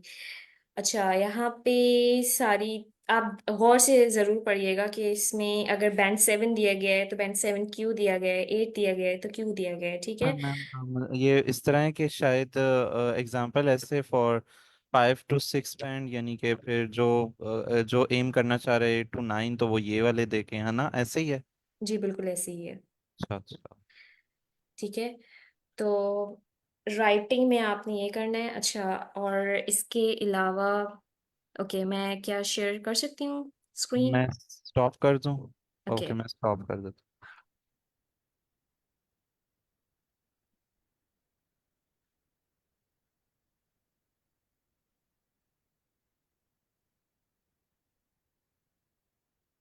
अच्छा, अब स्पीकिंग पे आ जाते हैं दोबारा। अच्छा, आपने जो है क्वेश्चन को रिपीट नहीं करना। कभी कभी ये होता है, हमें नहीं पता होता कि क्वेश्चन को रिपीट करना चाहिए या नहीं। बट मैं ये कहूँगी कि अगर उन्होंने ये पूछा है ना कि आर यू अ काम पर्सन और अ स्ट्रेसफुल पर्सन, ठीक है, तो आपने जो है ये नहीं करना कि आप सोच रहे हैं और फिर जो है आप क्वेश्चन को रिपीट करें। ऐसा नहीं करें आप। जो भी थोड़ा सा अगर आपको सोचने का टाइम चाहिए तो आप सोचें, और खाली नहीं सोचें आप, लाइक बस चुप नहीं हो जाए। अगर ठीक है, एट टाइम्स ये होता है कि आप चुप हो जाते हैं, आप सोच रहे होते हैं, बट कोशिश करें कि आप उस दौरान भी कुछ बोल रहे हो कि let me think about it, या I haven't even thought about it, something like this. आपने ऐसा बोलना है। ठीक है, ताकि उनको पता भी चले कि आपको आता है, आपको इंग्लिश बोलनी आती है, आप अपने थॉट प्रोसेस के लिए जो है ये रुक रहे हैं, और इंग्लिश से कोई लेना देना नहीं है इसका, आपको आती है इंग्लिश। ठीक है। अच्छा, अब क्या होता है कि लिसनिंग में ना बहुत सारी जो हमारे, हाँ, बहुत सारी चीज़ें चल रही होती हैं, दिमाग भी चल रहा होता है, हम बोल भी रहे होते हैं, हम सोच भी रहे होते हैं, सब कुछ एक साथ हो रहा होता है। ठीक है, तो उस वक्त आपने पैनिक बिल्कुल नहीं करना, ओवर थिंक तो बिल्कुल भी ना करें। जो चीज़ हो गई बस हो गई, उसको आप कुछ नहीं कर सकते। ठीक है, तो आपने ओवरथिंक नहीं करना। कोई गलत कोई सही आंसर नहीं होता स्पीकिंग में, खास तौर पे अगर कोई ये बोल रहा है कि बहुत अच्छी इन्वेंशन बताएं जो अभी तक दुनिया में हो चुकी है, अगर वो इन्वेंशन लाइक दुनिया में एग्जिस्ट भी नहीं करती और आपको कुछ भी समझ नहीं आ रहा, बट आपने जो है ये नहीं बोलना कि जो है मुझे इसके बारे में कुछ नहीं पता। कुछ भी उस वक्त जो भी इन्वेंशन आ रही है जहन में, आपने बोल देनी है। ठीक है, कोई सही गलत आंसर नहीं होता, कोई अच्छा और बुरा आंसर नहीं होता, सिर्फ आपकी जो लैंग्वेज स्किल्स होती है ना उसको टेस्ट किया जा रहा होता है। अच्छा, अब ये होता था कि मैं जो मिस्टेक्स कर रही होती थी ना, मैं उनको हमेशा लिख लेती थी। ठीक है, एक तो किसी ने मुझे बता दी कि भाई तुम ये मिस्टेक्स कर रही हो, मैंने मेरे जहन में आ गया ठीक है कि सही है मैं ये कर रही हूँ, उसके बाद जो है मैंने उसको कहीं लिख लिया। तो फिर ये होता था कि जब मैं स्पीकिंग टेस्ट देने से पहले ना वो मिस्टेक्स एक बार गो थ्रू कर लेती थी, फिर मेरे जहन में बैठ जाता था कि यस मैंने ये मिस्टेक्स की थी, अब मुझे ये मिस्टेक्स दोबारा रिपीट नहीं करनी है। ठीक है। तो अगर हो सके तो आप लोग भी, मे बी आप नोट पैड पे या कहीं पे भी आप जो है अपनी जो स्पीकिंग की मिस्टेक्स हैं वो नोट डाउन कर लें, और फिर कोशिश करें कि वो अब आप नहीं करें, क्योंकि इसी तरीके से आप इम्प्रूव करते हैं। आप मिस्टेक्स को ओवरकम करें और फिर इसी तरीके से आपकी जो स्पीकिंग स्किल्स हैं वो अच्छी हो मैम जाएंगी। एक यस क्वेश्चन है। जैसे जी। आपने लिसनिंग में बताया था कि समटाइम आपका जो फोकस है वो इंटरप्ट हो जाता है, जिसकी वजह से आपकी लिसनिंग पे इम्पैक्ट पड़ता है ना। तो उसको आपने ट्राई करना है कि अपना जो फोकस है वो मेंटेन रखना है, यानी ये अदर देन दिस कि अगर हम कौन से पार्ट में क्या करें, जर्नल यानी एक लिसनिंग के बारे में। स्पीकिंग में मेरे साथ समटाइम बल्कि अक्सर ही ऐसा है कि यानी एक प्रॉब्लम है कि आप किसी भी लैंग्वेज में आप जो अपने आप को पुश कर रहे होते हैं ना, कब आपने आंसर देना है, तो वो जो अपनी मोटिवेशन जो आपने करनी होती है अपने आप को, वो भी ये थोड़ा सा अगर उसका गाइड कर दें कि आपने आंसर देना है, यानी आपने कुछ, जैसे भी आप कह रही हैं कुछ भी बोलने का। समटाइम इवन लाइव सेशंस में आपको आंसर्स पता हो, सब कुछ पता हो, लेकिन आप और उर्दू में ही मतलब किसी भी लैंग्वेज में आपने आंसर देना होता है, लेकिन आप दे नहीं पा रहे होते, तो वो चीज को कैसे हैंडल करें?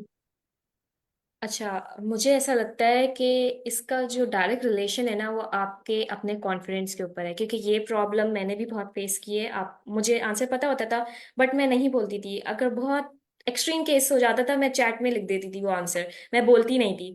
लेकिन सेशंस में आने के बाद मैंने खुद अपने आप को बोला कि अगर मैं गलत आंसर भी दे रही हूँ ना, मुझे देना है, मुझे इतना कॉन्फिडेंस अपने ऊपर लाना है कि मैं बोल सकती हूँ। ठीक है। तो ये सारी जो चीजें हैं ना ये कॉन्फिडेंस के ऊपर होती हैं, कि आप जो भी आंसर, जो भी क्वेश्चन आपसे करे ना, आपने उसका आंसर देना है, गलत हो, बुरा या सही हो, और डजेंट मैम मैटर। एक और ये मतलब मैंने नोटिस किया कि आपको आ रहा है ना, आप स्टार्ट भी कर देते हैं बोलना, तो आप थक जाते हैं नहीं, जैसे आप टायर्ड हो जाते हैं, अब आप वहां पे बीच में स्टक हो जाते हैं कि आप अब आपसे और क्वेश्चनिंग या क्यूरी कोई हो रही है तो आपका माइंड स्टक हो जाता है। आपको पता है, बाद में आप कहते हैं ये तो यानी ये सारा कुछ इजीली मैं बोल सकती थी, लेकिन वो जो सर्टन कंडीशन होती है जिसे हम क्या कहते हैं, अंडर प्रेशर या प्रेशर हैंडलिंग, यानी इस टाइप की अगर कोई ट्रिक हो कि अगर वो प्रैक्टिस कैसे बंदा करे कि बेशक अपनी लैंग्वेज में भी हम कर लें, हम्म। कि अव्वल तो हम अपने आप को मोटिवेट नहीं कर पाते, अगर हम मोटिवेट कर लें तो हम लोग जल्दी ही वो उसको बैक होना स्टार्ट हो जाते हैं कि बस यानी अब मतलब रिवर्स हो जाए। अच्छा, मैं ये कहूँगी अगर ये इंग्लिश से रिलेटेड है, अगर इंग्लिश में ये प्रॉब्लम हो रही है तो इसका एक ही तरीका है, प्रैक्टिस करें, उस कंडीशन में आए, उस स्ट्रेसफुल माहौल में आए जिसमें आपको कंटिन्यूअसली इंग्लिश बोलनी होगी। जैसे अगर आप, सॉरी 157 हो गए सर उबैद, बस मैं एक छोटी सी बात ऐड करना चाहूँगी। ठीक है मैम, कंटिन्यू करेंगे हम। 2 PM वाला सेशन भी आइट्स का ही होता है, तो हमने उसको इसमें मर्ज कर लिया। आप कंटिन्यू करें। ऑलराइट।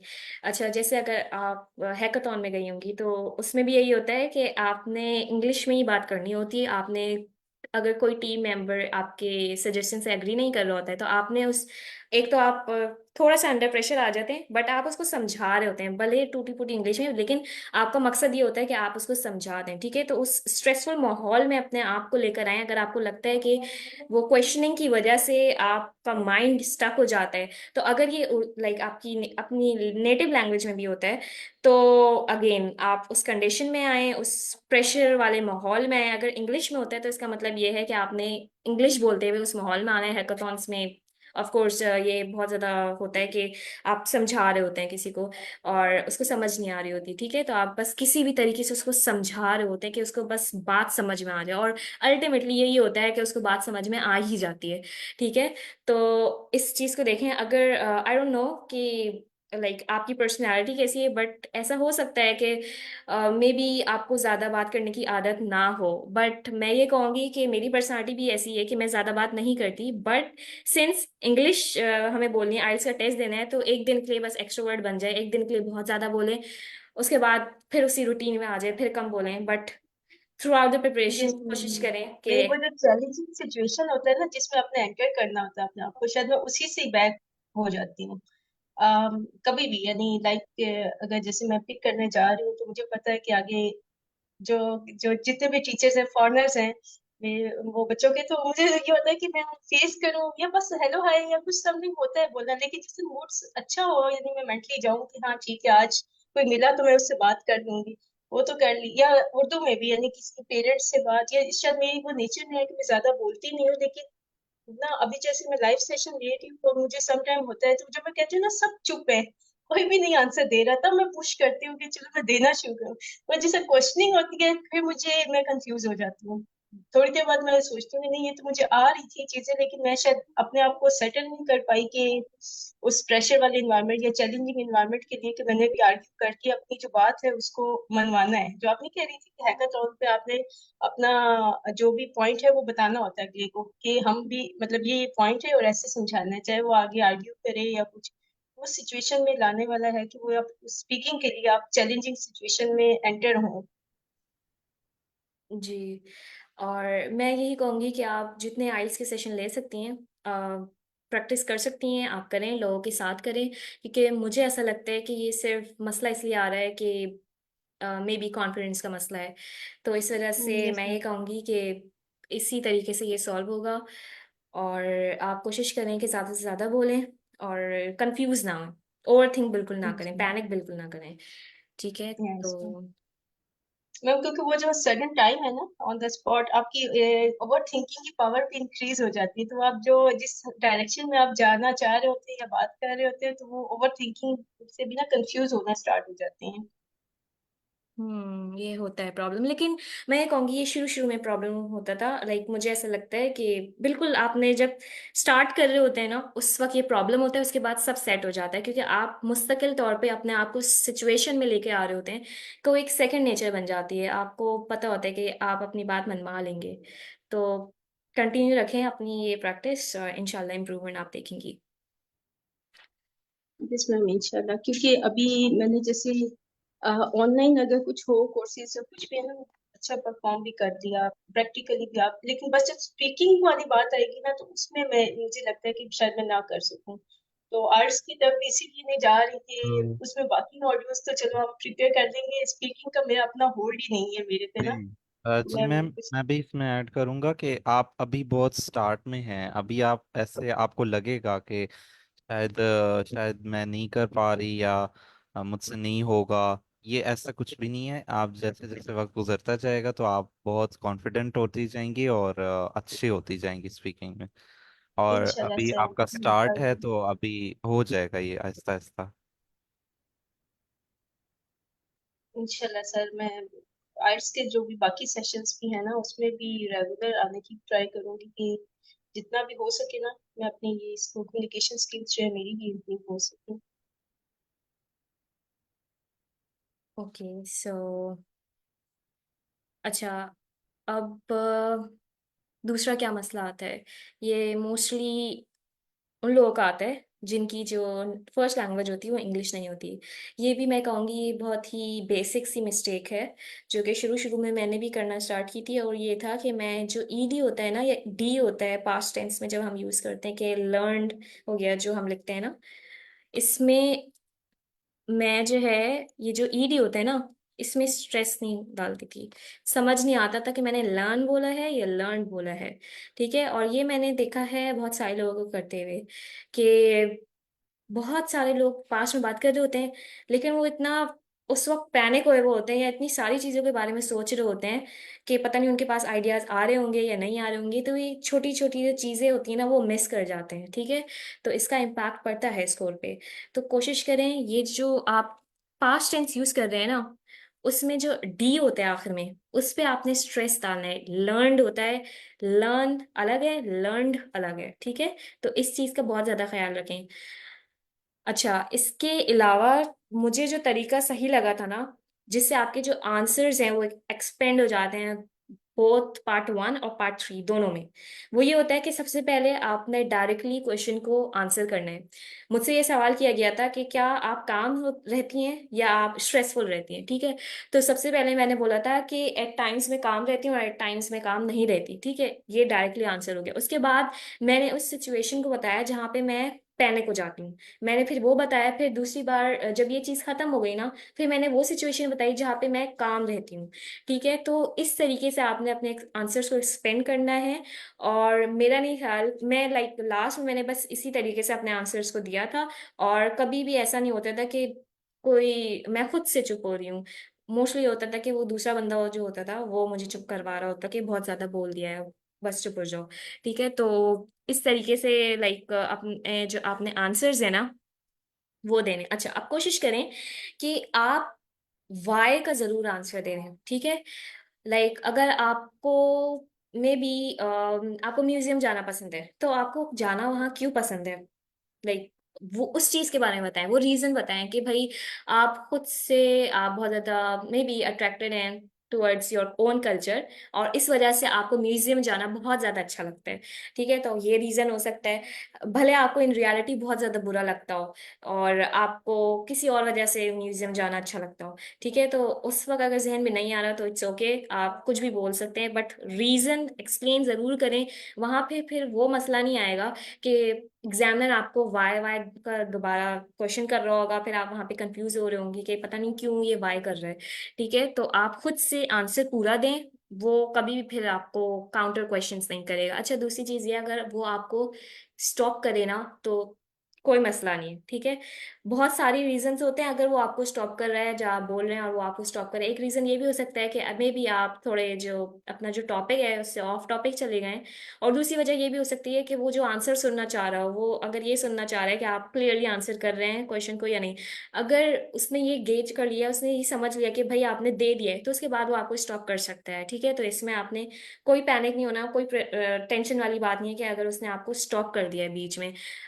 बस जो आपने जहन में बात रखनी है ना वो ये रखनी है कि प्रैक्टिस बहुत अच्छी होनी चाहिए। ठीक है, कोशिश करें रोजाना, मैं तो कहूंगी कि आधा घंटा आप बात करें इंग्लिश में। ठीक है, कोशिश करें कि जितने भी थके हो ना आधा घंटा बात करें बस इंग्लिश में, और फिर सो जाएं आराम से। कुछ नहीं फिर आप खुद देखेंगे कि आपकी जो इंग्लिश की स्किल्स है ना वो स्पीकिंग स्पेसिफिकली वो खुद ब खुद इम्प्रूव होंगी। सॉरी मैम, एक चीज छोटी सी ऐड कर दूं, आपने ऐड की भी है प्रीवियसली कि अपने आप को रिकॉर्ड करें, अपने आप को जूम पे रिकॉर्ड कर लें। कोई नहीं मिला ना दिन भर में, अपने आप को जूम पे रिकॉर्ड कर लें, अपने से खुद क्वेश्चन करें, खुद आंसर करें। और ये मैं भी करता हूँ, तो बस मुझे ये ऐड करना था। एग्जैक्टली, बिल्कुल यही चीज, रिकॉर्ड कर लें जूम पे और और ऑप्शन। और मैं फिर सुना भी है मैंने खुद को, फिर मुझे पता चलता है मैं गलतियां कहाँ कर रहा हूँ। तो ये नहीं हम्म है कि आपने रिकॉर्ड कर लिया तो बस वो रिकॉर्ड ही रह गया, आपने बस छोड़ दिया। आप खुद को सुन भी लें उस वक्त, आप अनकॉन्शियसली बहुत सी मिस्टेक खुद के साथ कर लेंगे, फिर आप जब खुद को सुनेंगे तो आपको एवेल्युएशन का पता होगा। एग्जैक्टली आप जूम पे रिकॉर्ड कर सकते हैं। अगर जूम मीटिंग आप नहीं कर सकते तो मोबाइल में हर किसी का रिकॉर्डर होता है, आप रिकॉर्ड कर लें और फिर उसको सुने। और ये होता है मुझे ऐसा लगता है कि हमने यूनिवर्सिटी में इतनी इंग्लिश पढ़ ली होती है कि हमें ये तो पता होता है कि कौन सही इंग्लिश बोल रहा है, भले हमें खुद नहीं पता होता कि कहाँ वो मिस्टेक कर रहा है। बट सुनने में ना कहीं पता चल जाता है कि कोई बंदा यहाँ पे ग्रामर की मिस्टेक जरूर कर रहा हो, हालांकि हमें नहीं पता होता कि टेंसेस हमें कहाँ पे सही यूज करने कहाँ पे नहीं। बट खुद ब खुद ऑटोमेटिक हमारा जहन बोल रहा होता है कि भाई यहाँ पे कोई मिस्टेक की है किसी स्पीकर ने। ठीक है, तो जब आप खुद से सुनेंगे ना अपनी स्पीच को तो आप सही से एनालाइज भी कर सकेंगे। आपको अगर कोई नहीं मिल रहा, कोई दूसरा सुनने वाला, तो आप खुद से जरूर सुने। और अगर आपको लगता है ना कि यहाँ पे ये मिस्टेक है जो आप कंटिन्यूअसली किए जा रहे हैं तो उसको मैं कहूँगी रेड हाईलाइट कर लें अगर आप नोट्स बना रहे हैं। कोशिश करें अब इसके बाद आप वो मिस्टेक रिपीट ना करें। ठीक है, तो इसी तरीके से आप इम्प्रूव करेंगे। अच्छा, दूसरी चीज ये कि लिस्ट, आई थिंक ये बाद में भी हम इस सेशन में डिस्कस की गई है। बट कभी भी ना आप ये ना बोलें, अगर उसने एग्जामिनर ने आपसे ये पूछा है कि अगर आपको खाने पसंद है तो कौन कौन से खाने पसंद है, या कुछ इस तरीके से सवाल है, तो कभी भी लिस्ट देने नहीं बैठ जाएं, क्योंकि लिस्ट से ना कोई भी आपको ये नहीं जज कर सकता कि आपकी स्पीकिंग स्किल्स कैसी हैं। अगर आप ये बोलेंगे ना कि मुझे खाने में कॉन्टिनेंटल फूड पसंद है और मुझे ये भी पसंद है वो भी पसंद है, वहां से आप एक्सपेंड नहीं कर पाएंगे। एक दो को लें, उसको बोलें कि मुझे ये डिश पसंद है और वो क्यों पसंद है वो आप बता दें। अगर आप दूसरी को डिफाइन करना चाह रहे हैं तो आप वो लिस्ट सॉरी वो नेम ले लें और उसको डिफाइन कर दें। इस तरीके से आपकी जो इंग्लिश की स्किल्स है ना वो एग्जामिनर को पता चलती हैं। अच्छा, ये पार्ट 3 में बेसिकली क्वेश्चन इन जनरल होता है। ठीक है, पार्ट 2 से रिलेटेड ही होता है, लेकिन पार्ट 3 में कोशिश करें कि आप पर्सनल एग्जाम्पल्स ना दें। बहुत सारे यूट्यूब पे चैनल हैं आइल्स के और उसमें यही बोला जाता है कि आप पार्ट 3 में पर्सनल एग्जांपल्स ना दें, क्योंकि वो एक होता है कि व्हाट डू यू थिंक, एक एग्जांपल मैं दे रही हूँ, what do you think about the culture of Pakistan, कुछ इस तरीके से। ठीक है, तो इसमें आपने जनरल बात करनी है कि मे बी लोग क्या समझते हैं, अपनी तरफ से कोई पर्सनल एग्जांपल ना दें कि आई थिंक दिस और आई थिंक दैट, कुछ इस तरीके की एग्जांपल्स ना दें। अच्छा, यहाँ पे अगर स्पीकिंग लाइक से ma'am, related, yes, sorry, like हमें ग्लोबल पर्सपेक्टिव है, जैसे हम राइटिंग टास्क में करते हैं, similar to that, right? Ma'am आपकी आवाज़ थोड़ी सी लैग कर रही है। मैम मैं यही कह रही हूँ कि जैसे राइटिंग टास्क 2 में हम ग्लोबल पर्सपेक्टिव पे चीजें बताते हैं, उसी तरह पार्ट 3 में भी रखना है। एग्जैक्टली exactly, बिल्कुल इसी तरीके से रखना है पार्ट 3 में भी। पार्ट 1 में आप दे दें क्योंकि वो आपके बारे में होता है, पार्ट 2 में तो ऑफ कोर्स वो आपके बारे में ही होगा, आपकी एग्जाम्पल्स होंगी, बट पार्ट 3 में ना दें क्योंकि वो एक ग्लोबल, एक जनरल सेंस होती है जो कि आपने आंसर में डालनी होती है। ठीक है, तो पार्ट 3 में ऐसा ना करें। अच्छा, यहाँ पे अगर किसी के कोई सवाल, कोई चीज़, अच्छा मैं अगर अपनी बात करूँ, मैं अगर अपनी जर्नी स्टार्ट बताऊँ, तो मैंने सबसे पहले स्पीकिंग से ही स्टार्ट किया था, और इसी वजह से जो है मैं आखिर में स्पीकिंग के हवाले से बिल्कुल टेंशन फ्री थी कि स्पीकिंग में मुझे मसला नहीं होगा। तो अगर किसी को देना है स्पीकिंग, लाइक आइल्स जो बाद में देना चाह रहा है, मे बी इस मंथ नहीं देना चाह रहा या अगले मंथ देना चाह रहा है, उससे अगले मंथ, तो आपके पास बहुत ज़्यादा टाइम है, बहुत ज़्यादा। ठीक है, कोशिश करें बस स्पीकिंग आप रोज़ाना करें। अगर आप अलग से मॉक टेस्ट नहीं दे पा रहे बट स्पीकिंग आपने करनी है, ठीक है, 15 मिनट, 20 मिनट, जितना टाइम आपको मिल सके। अगर जॉब कर रहे हैं तो उसमें भी मुझे लगता है कि घर आने के बाद थोड़ा बहुत टाइम मिल जाता है, ठीक है, जिसमें आप स्पीकिंग कर सकते हैं। कोशिश करें कि किसी के साथ बैठ, लाइक किसी ह्यूमन के साथ स्पेसिफिकली आप जो है स्पीकिंग की प्रैक्टिस कर रहे हैं, और इसको बस रेगुलर करें। ठीक है, और आप फिर खुद देखेंगे कि आपकी जो स्पीकिंग है वो इम्प्रूव होगी। कॉन्फिडेंस भी इसी तरीके से बिल्ड होता है कि आप उस चीज़ को दोबारा दोबारा करें, दोबारा इंग्लिश में बोल रहे हैं तो आप फिर जो है ना उस जो कॉन्फिडेंस की वजह से आप नहीं बोल पाते ना, वो चीज़ ओवरकम हो जाएगी।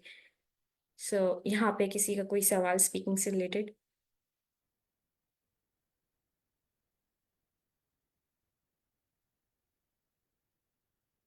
ओके, अच्छा, बिफोर राइटिंग स्टार्ट करने से पहले मेरे राइटिंग में ऑल्दो 6.5 है, और एक बड़ी वजह ये थी कि मैंने जो है टास्क 2 में बहुत ज़्यादा लिख दिया था, और टास्क 1 में आके जो है मैंने कुछ ज़्यादा ही मिस्टेक्स कर दी थी जो कि मुझे पता था मुझे नहीं करनी थी, बट मैंने टास्क 2 में तकरीबन 600 वर्ड्स लिखे थे, और टास्क 1 में हो गया था, बट मैं कहूँगी कि बिल्कुल कंप्लीट नहीं हुआ था, लाइक परफेक्ट नहीं हुआ था वो। और इस वजह से टास्क 1 में मे बी, मेरे ख्याल से टास्क 1 की वजह से मेरा स्कोर बहुत ज़्यादा ड्रैग डाउन हो गया है, बट टास्क 1 में मैंने अच्छे से उसको लाइक कंप्लीट किया था। ठीक है, तो सबसे पहले अगर आप बिल्कुल राइटिंग अपनी स्टार्ट कर रहे हैं तो सबसे पहला स्टेप ये होना चाहिए कि आपने जो स्ट्रक्चर है हर टास्क का, हर क्वेश्चन का, उसका आपने अच्छे तरीके से अपने जहन में बिठा लेना है कि आपको स्ट्रक्चर कौन सा यूज़ करना है। अच्छा, मेरे ख्याल से जो है एक तो आइल्स एडवांटेज आप लोगों ने नाम सुना होगा, अगर नहीं सुना तो ये बहुत मशहूर चैनल है, और यूट्यूब पे बहुत सारी इसकी इनकी वीडियोस होती हैं। इसके अलावा इनका एक बहुत मशहूर टास्क 2 की 100 एग्जाम्पल्स के बारे में एक पेज है, उस पे जाके आप देखें, हर हर सवाल से रिलेटेड जो है वहाँ पे एक सैम्पल आंसर होगा, और वो गौर से पढ़ें, देखें कि लोगों ने किस तरीके से लिखा है। ठीक है, इसके अलावा एक मैम सायरा ने बहुत अच्छा डॉक्यूमेंट बनाया था, उसमें ये लिखा हुआ था कि कौन से टास्क में, लाइक कौन से टास्क 2 के क्वेश्चन में कौन सा स्ट्रक्चर जाएगा। ठीक है, तो आपने वो जहन में अच्छे तरीके से बिठा लेना है कि किस पॉइंट को कहाँ पे मेंशन करना है, कौन सा स्ट्रक्चर मैंने यूज़ करना है। ठीक है, और कोशिश करें कि ये चीज़ें ना बिल्कुल क्लियर हो, क्रिस्टल क्लियर हो, जो कहते हैं ना कि बिल्कुल इसमें डाउट नहीं होना चाहिए आपको। अच्छा, अब क्या करना है, सेकंड स्टेप ये होना चाहिए, आपने क्वेश्चन गौर से पढ़ना है। ठीक है, आपने ये पढ़ना है कि उसने एग्री डिसएग्री का बोला है, या फिर उसने ये पूछा है कि to what extent do you agree और डिसएग्री। अच्छा देखिए, अग्री और डिसएग्री और to what extent do you agree और डिसएग्री, ये दोनों क्वेश्चन ना स्लाइटली डिफरेंट है, इनकी अप्रोच स्लाइटली डिफरेंट है। अग्री डिसएग्री में क्या होता है, अगर सिंपल ये लिखा है ना डू यू अग्री और डिसएग्री, इसमें क्या है, आपने एक स्ट्रॉन्ग साइड को लेना है और उसको डिफाइन कर देना है। अगर आपको लगता है आप अग्री या ज़्यादा अच्छा तरीके से कर सकते हैं तो थ्रू आउट द पैसेज अगर आप कर सकते हैं तो वो करें। लेकिन अगर ये लिखा हुआ है ना to what extent do you agree और डिसएग्री, अच्छा यहाँ पे ना जो कॉमन सी मिस्टेक होती ना, वो मुझे भी ऐसा लगता था कि हमें मे बी ये मिस्टेक ना हो, बट मुझे फिर डिस्कॉर्ड पे और रेडिट पे और फिर बहुत सारे यूट्यूब चैनल पे ये पता चला, ये आइल्स एडवांटेज में नहीं है बाय द वे। ये चीज़ जो है मुझे डिफरेंट टीचर्स, आइल्स के टीचर से पता चली कि to what extent do you agree और डिसएग्री, अगर आप अग्री भी कर रहे हैं ना और दोनों पैसेजेस में आप फुली एग्री करें, तो आपने ये बात जरूर डिस्कस करनी है बॉडी पैराग्राफ 1 और बॉडी पैराग्राफ 2 दोनों में, कि आपका जो एग्री का आर्ग्यूमेंट है ना, अगर कोई एडवांटेज है, ठीक है, तो अगर वो आर्ग्यूमेंट जो है डिसएग्री अगर आप करेंगे तो वो क्यों पूरा नहीं हो सकता, ठीक है। अगर फॉर इंस्टेंस मैं एग्जांपल देना चाहूँ कि मे बी बहुत सारे लोग जो हैं कार्स को प्रेफर करते हैं ओवर बाइक्स, ठीक है, और आपने जो है ये दे दिया है कि ये आपने आर्ग्यूमेंट दिया है कि बाइक्स को इसलिए प्रेफर नहीं, सॉरी, कार्स को इसलिए प्रेफर करते हैं कि वो बहुत ज़्यादा कंफर्टेबल होती हैं, ठीक है, तो आपने उसके बाद पूरी कहानी लिख दी कि भाई ये इस तरीके से कंफर्टेबल होती हैं और वो इस तरीके से कंफर्टेबल होती हैं, बट यहाँ पे आपने ये भी ज़रूर डिस्कस करना है कि बाइक्स कंफर्टेबल नहीं होती, और जो है वो नहीं होती तो क्यों नहीं होती, ठीक है, थोड़ा सा बस इस पे थोड़ा सा आपने जो है ना बात करनी ज़रूर है। दूसरे पॉइंट को भी डिस्कस करना है कि आप जो एग्री वाली साइड है, अगर आप उसी साइड को, वही एडवांटेज को अगर आप डिसएग्री में रखें तो वो एडवांटेज क्यों नहीं आपको मिलेगा, ठीक है। तो दोनों पैराग्राफ्स में बॉडी पैराग्राफ 1 और बॉडी पैराग्राफ 2 दोनों में आपने ये डिस्कस करना है, और डू यू एग्री और डिसएग्री और to what extent do you agree और डिसएग्री, दोनों में ये डिफरेंस है। डू यू एग्री और डिसएग्री यहाँ पे आपने अगर एग्री कर रहे हैं तो बस एग्री पे लेकर चलें, डिसएग्री की बात नहीं करें, ठीक है। तो ये चीज़ क्लियर हो गई है। अगर यहाँ पे किसी का कोई क्वेश्चन है तो आप माइक लाइक अनम्यूट करके आप पूछ सकते हैं।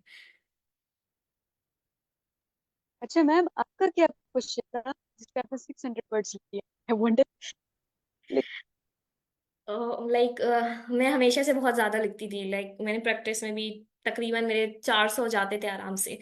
क्वेश्चन ये था कि सिंस ये पॉसिबल नहीं है कि सारे जो लोग हैं जिनको हेल्प चाहिए, सिंस ये पॉसिबल नहीं है कि गवर्नमेंट हेल्प प्रोवाइड कर सकते, तो ये बेहतर होगा कि गवर्नमेंट अपने ही लोगों को वो हेल्प प्रोवाइड करे, ठीक है। और इसमें ये था to what extent do you agree और डिसएग्री, ठीक है, तो मैंने इसमें एग्री किया था और फिर मैंने बहुत सारी एग्जांपल्स दी थी, एग्जांपल एक ही दी थी बट वो पॉइंट बहुत ज़्यादा मैंने उसको जो कहना चाहिए ना पूरा फुली एग्री करके बहुत अच्छे से समझाया था, तो इस वजह से हो गया था ज़्यादा। अच्छा, और दूसरी चीज़ ये कि आपने प्लान ज़रूर करना है। कभी कभी होता है कि आपने क्वेश्चन पढ़ा, ठीक है, आपने जहन में अपने ले आया कि क्या स्ट्रक्चर होना चाहिए, बट अगर आप प्लानिंग नहीं करेंगे ना तो ऐसा ज़रूर होगा कि टास्क 2 में लिखते लिखते ना कहीं पे आप रुक जाएंगे और फिर आप अपनी लाइक सोच रहे होंगे, और इसमें टाइम बहुत ज़्यादा ज़ाया होता है, ठीक है। तो सबसे पहले आपने क्या करना है, आपको क्वेश्चन मिला है, आपने क्वेश्चन सही से पढ़ना है, ठीक है, उसके वो पूछ क्या रहा है क्वेश्चन में, ठीक है, उसके बाद आपने अपनी साइड लेनी है और रफ नोट्स बना लेना है कि आपने क्या करना है। फॉर इंस्टेंस मुझे लग रहा है कि मैं एग्री में जा रही हूँ, ठीक है, कि हमें हेल्प करनी चाहिए या नहीं करनी चाहिए, तो मैं लिखूंगी एग्री, ठीक है। और क्यों एग्री कर रही हूँ मैं, यहाँ पे जो है मे बी अगर कार्स की बात करें तो कंफर्टेबल होती हैं कार्स, और लाइक मे बी और बहुत सारे हो सकते हैं कि आप बाइक्स में जो है वेदर का बहुत ज़्यादा इम्पैक्ट होता है, बट कार्स में जो है क्योंकि एयर कंडीशनर मोस्टली सब में होता है, सो वेदर का इम्पैक्ट नहीं हो सकता, ठीक है। उसके बाद जो है फॉर इंस्टेंस कंफर्टेबल होती हैं, और फिर मैंने वाई कंफर्टेबल होती हैं इस चीज़ को लिख दिया, ठीक है। और मैंने ये लिख दिया कि सीट्स बहुत अच्छी होती हैं, ठीक है। ये सब चीज़ें ना मैंने पॉइंट्स में लिख दी हैं, ठीक है। उसके बाद मैंने एक एग्जांपल दे दिए कि मे बी कोई सी कार की एग्जांपल दे दी, ठीक है, इसमें इतनी सीट्स होती हैं, इसमें इतनी सीट्स होती हैं, इस वजह से बहुत ज़्यादा कंफर्टेबल होती हैं, ठीक है। इस तरीके से मैंने एक रफ सा बना लिया है। इसमें ये बॉडी पैराग्राफ 1 हो गया, ठीक है, और ये हो गया मेरे पास बॉडी पैराग्राफ 2, ठीक है। रफ सा बस जल्दी से मैंने बना लिया। कोशिश करें 5 मिनट के अंदर अंदर, ज़्यादा से ज़्यादा हुआ 7 मिनट ले लें, 8 मिनट ले लें, बट इसको ना प्लान करके उसी के बाद आप स्टार्ट करें। तो ये होगा कि फिर आपके जो आइडियाज़ होंगे ना, आपको पता होगा कि आपकी डायरेक्शन क्या है। अगर आपको नहीं पता होगा ना किस डायरेक्शन में जाना है, आपके पॉइंट्स जो हैं इधर उधर होते रहेंगे, किसी एक चीज़ पे आप बात ही नहीं करेंगे। आपको लगेगा जो समझ में आ रहा है ना, मुझे वो लिखना चाहिए, ऐसा नहीं होगा। आपको टास्क अचीवमेंट में फिर बहुत कम नंबर मिलेंगे। आपने उन पॉइंट्स को डेवलप नहीं किया है, जो आपने आर्ग्यूमेंट देना है उसको डेवलप नहीं करेंगे तो टास्क अचीवमेंट बहुत कम हो जाएगा, ठीक है। और मैं कहती हूँ कि टास्क अचीवमेंट अचीव करना बहुत ही ज़्यादा ईजी है, बस आपने सही से क्वेश्चन को आंसर करना है और फिर सब कुछ सही हो जाएगा। लाइक आपको टास्क अचीवमेंट में अच्छे से मार्क्स मिल सकते हैं। तो ये हो सकता है कि आपको ओवरऑल फिर बैंड आपका अच्छा है, ठीक है। अब दूसरी चीज़ ये कि आपने कोशिश करनी है कि प्रूफ रीड जरूर करें, ठीक है। बहुत बार ये होता है कि हम प्रूफ रीड नहीं कर पा रहे होते या टाइम नहीं बचता। प्रैक्टिस ही इस तरीके से करें कि 5 मिनट या 10 मिनट या मे बी 7 मिनट, जितने भी मिनट्स निकल रहे हैं, तो आप जो है प्रूफ रीड ज़रूर करें। और ये कोशिश करें कि आप जो मिस्टेक्स, अगेन अगर आप आर्टिकल्स में मिस्टेक कर रहे हैं तो मैं कहूँगी आर्टिकल्स में अगर कर रहे हैं ना तो इतना ज़्यादा डेप्थ में ना जाएं। आर्टिकल्स बहुत ज़्यादा कंफ्यूजिंग हो जाते हैं। तो अगर आप लाइक फॉर इंस्टेंस इस तरीके की मिस्टेक्स कर रहे हैं कि आपने कोई पास्ट की एग्जांपल दी है और अगेन आप प्रेजेंट टेंस लेके बता रहे हैं उस चीज़ को, तो ये मिस्टेक ऐसी है जो बहुत जल्दी से और बहुत आसानी से आप ओवरकम कर सकते हैं। आपको पता है कि प्रेजेंट में क्या हम टेंस यूज करते हैं, पास्ट में हम ईडी लगा देते हैं मोस्टली, ठीक है। तो ये वाली जो मिस्टेक्स है ना, इसको कोशिश करें ये बिल्कुल जीरो हो जाए। इस तरीके की मिस्टेक जो बेसिक होती हैं वो सबको पता होता है कि मिस्टेक है, ठीक है। अच्छा, अब दूसरी चीज ये जहन में जरूर रखें कि टास्क 1 और टास्क 2 दोनों में आपका हर हर जो सेंटेंस है, ईच एंड एवरी सेंटेंस, इसका कोई ना कोई पर्पस है। कोई भी ऐसी बात ना लिखें जो कि आइडिया को या आपके बॉडी पैराग्राफ को दूसरी डायरेक्शन में ले चले। यहाँ पे आपके मार्क्स करते हैं टास्क अचीवमेंट में। जो एक एक लाइन होती है ना, कोशिश करें जो आपका मेन आर्ग्यूमेंट है ना उससे उसको सपोर्ट करियो, वो अलग से नहीं जा रही हो, ठीक है। अगर आपने लिखा है कि कार्स कंफर्टेबल है और फिर आप उसकी बात करने लगे कि भाई एक रिसर्च हुई थी उसमें ये बताया गया था कि कार्स जो है इतनी कंफर्टेबल नहीं होती, तो अब ये वाली जो चीज़ है ना, ये बिल्कुल आप कह सकते हैं कि बिल्कुल अलग से बात की गई है, ठीक है। तो ये ऐसी चीज़ें ना डालें क्योंकि ये आपके आर्ग्यूमेंट को सपोर्ट नहीं कर रही हैं। अच्छा, अब आइडियाज का एक बहुत बड़ा इशू आता है कि भाई आइडियाज किस तरीके से जनरेट करें। मैं ये कहूंगी कि बिल्कुल सिंपल आइडियाज रखें, कि कॉम्प्लेक्स ना करें जिसको आपको समझाने में मुश्किल हो। कॉम्प्लेक्स आइडियाज बिल्कुल ना रखें। जो आइडिया आपके जहन में आ रहा है और आप आगे के 100 लोगों को बोल सकते हैं, ठीक है, तो आप उन आइडियाज को रखें, उन आइडियाज को एक्सप्लेन करें। फॉर इंस्टेंस मेरे जहन में सबसे पहली जो चीज़ आई थी कि कार्स लोग ज़्यादा प्रेफर क्यों करते हैं और बाइक्स, वो इसलिए कि वो कंफर्टेबल होती हैं, ठीक है। तो अगर आप मोस्टली आगे के 5-6 लोगों से और पूछेंगे ना तो मोस्टली का यही जवाब होगा कि वो कंफर्टेबल होती हैं, वेदर का इम्पैक्ट नहीं होता, सर्दी हो गर्मी हो आप टेम्परेचर चेंज कर सकते हैं कार्स के अंदर। बाइक्स के साथ ऐसा सीन नहीं है, लाइक उसमें जो है जैसा भी वेदर हो आपकी बॉडी पे उसका इम्पैक्ट पड़ेगा, ठीक है।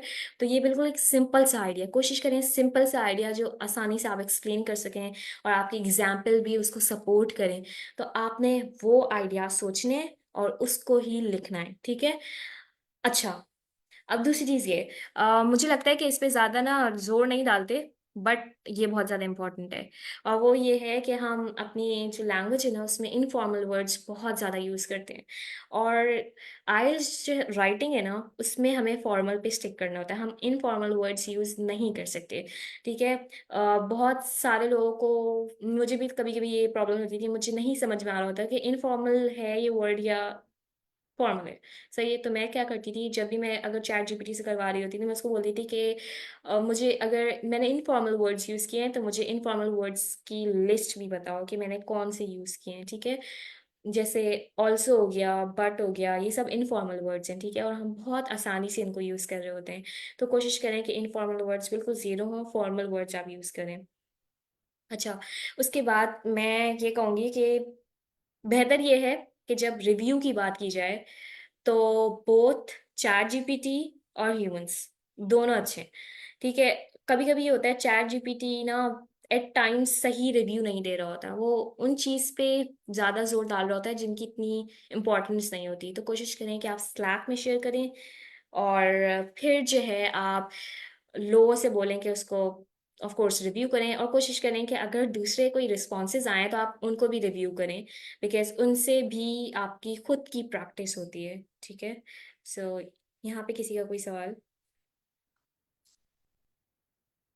अच्छा मैम, आपने फॉर्मल और इनफॉर्मल वर्ड्स की बात की थी और आपने एग्जांपल दी थी, बट सेम और इस टाइप के जो वर्ड्स है वो हम मतलब डेली लैंग्वेज में इस तरह यूज करते हैं। तो मैम इसको फॉर्मल बनाने के लिए हम इस तरह के वर्ड्स यूज कर सकते हैं, जैसे मे बी की जगह पे हम परहैप्स को यूज करें, बट की जगह पे हम हाउ एवर को यूज करें, सो दैट की जगह पे हम देयरफॉर को यूज करें। बिल्कुल ऐसा करें। इसके अलावा भी बहुत सारे वर्ड्स हैं जो आप यूज़ कर सकते हैं, बट यस, आपने जितने भी वर्ड्स बताए हैं फॉर्मल प्लेस में वो सारे फॉर्मूले आप यूज़ कर सकती हैं। बट कोशिश करें, यस एक और चीज़ बहुत इंपॉर्टेंट, कोशिश करें कि आप जो कनेक्टर्स है ना उसको ओवर यूज़ नहीं करें। ज़रूरी नहीं है कि हर वर्ड हर सेंटेंस के आगे जो है आप हाउ एवर या देयरफॉर या इन एडिशन या एडिशनली ये डालें। इंग्लिश लैंग्वेज में ना कुछ सेंटेंसेस होते हैं उसमें आप डाल सकते हैं और कुछ में आप नहीं डाल सकते। कोशिश करें बस आपने दो तीन या तीन चार आप डाल लें, उससे ज़्यादा नहीं डालें। हर सेंटेंस जो है उसमें कनेक्टर्स की ज़रूरत नहीं होती। ठीक है। अच्छा, एक और चीज़ ये आई थिंक कि आप सबको पता होगा, बट अगर नहीं पता तो मैं बस ये चीज़ जो है डिस्कस कर लेती हूँ। आई गेस ये 2 PM का कोई सेशन था जो मैंने लिया था, और उसमें ये बात थोड़ी सी डिस्कस हुई थी। अच्छा, एक होता है अच्छा, मैम मेरा एक क्वेश्चन है। यस। मैम आप कह रही थी कि लाइक आप कह रही थी ना कि कार्स का आपका आया था, कार्स और बाइक को में से कार, तो आपने दो मतलब देखे, कार और बाइक कंफर्टेबल हैं और वेदर प्रूफ हैं। अगर मेरे जहन में तीन ज़्यादा आइडियाज़ आ रहे हैं, लेकिन कार के ज़्यादा फायदे आ रहे हैं, लाइक वो उनसे एक्सीडेंट में सेफ्टी हो जाती है और मोर पीपल ट्रेवल टुगेदर। तो इस तरह मैं उन सबको लिखूं या एक दो जो आए हैं उन्हीं को बस एक्सप्लेन करूं, उन्हीं से रेलिवेंट एग्जांपल दूं? जो ज्यादा आ रहे हैं ना जिसके लाइक अगर एग्री के हवाले से आपके पास जहन में ज्यादा आ रहे हैं तो उनमें से सिर्फ दो को लें। ठीक है, और दो को सही से डेवलप करें। सबको लिखने की जरूरत नहीं है, सिर्फ दो को लें, और एग्जाम्पल्स भी फिर उनसे रिलेटेड होनी चाहिए।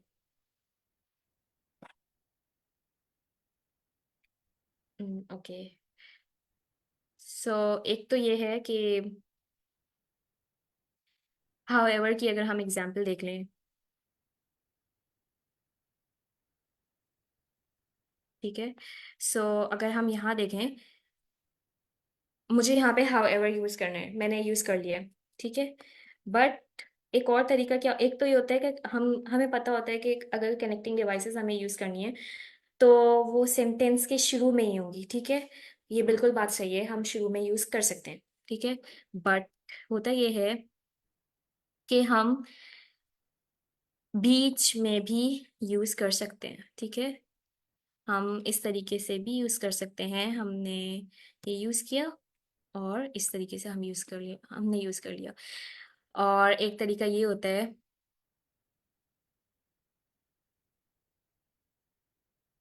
ठीक है, 1 मिनट,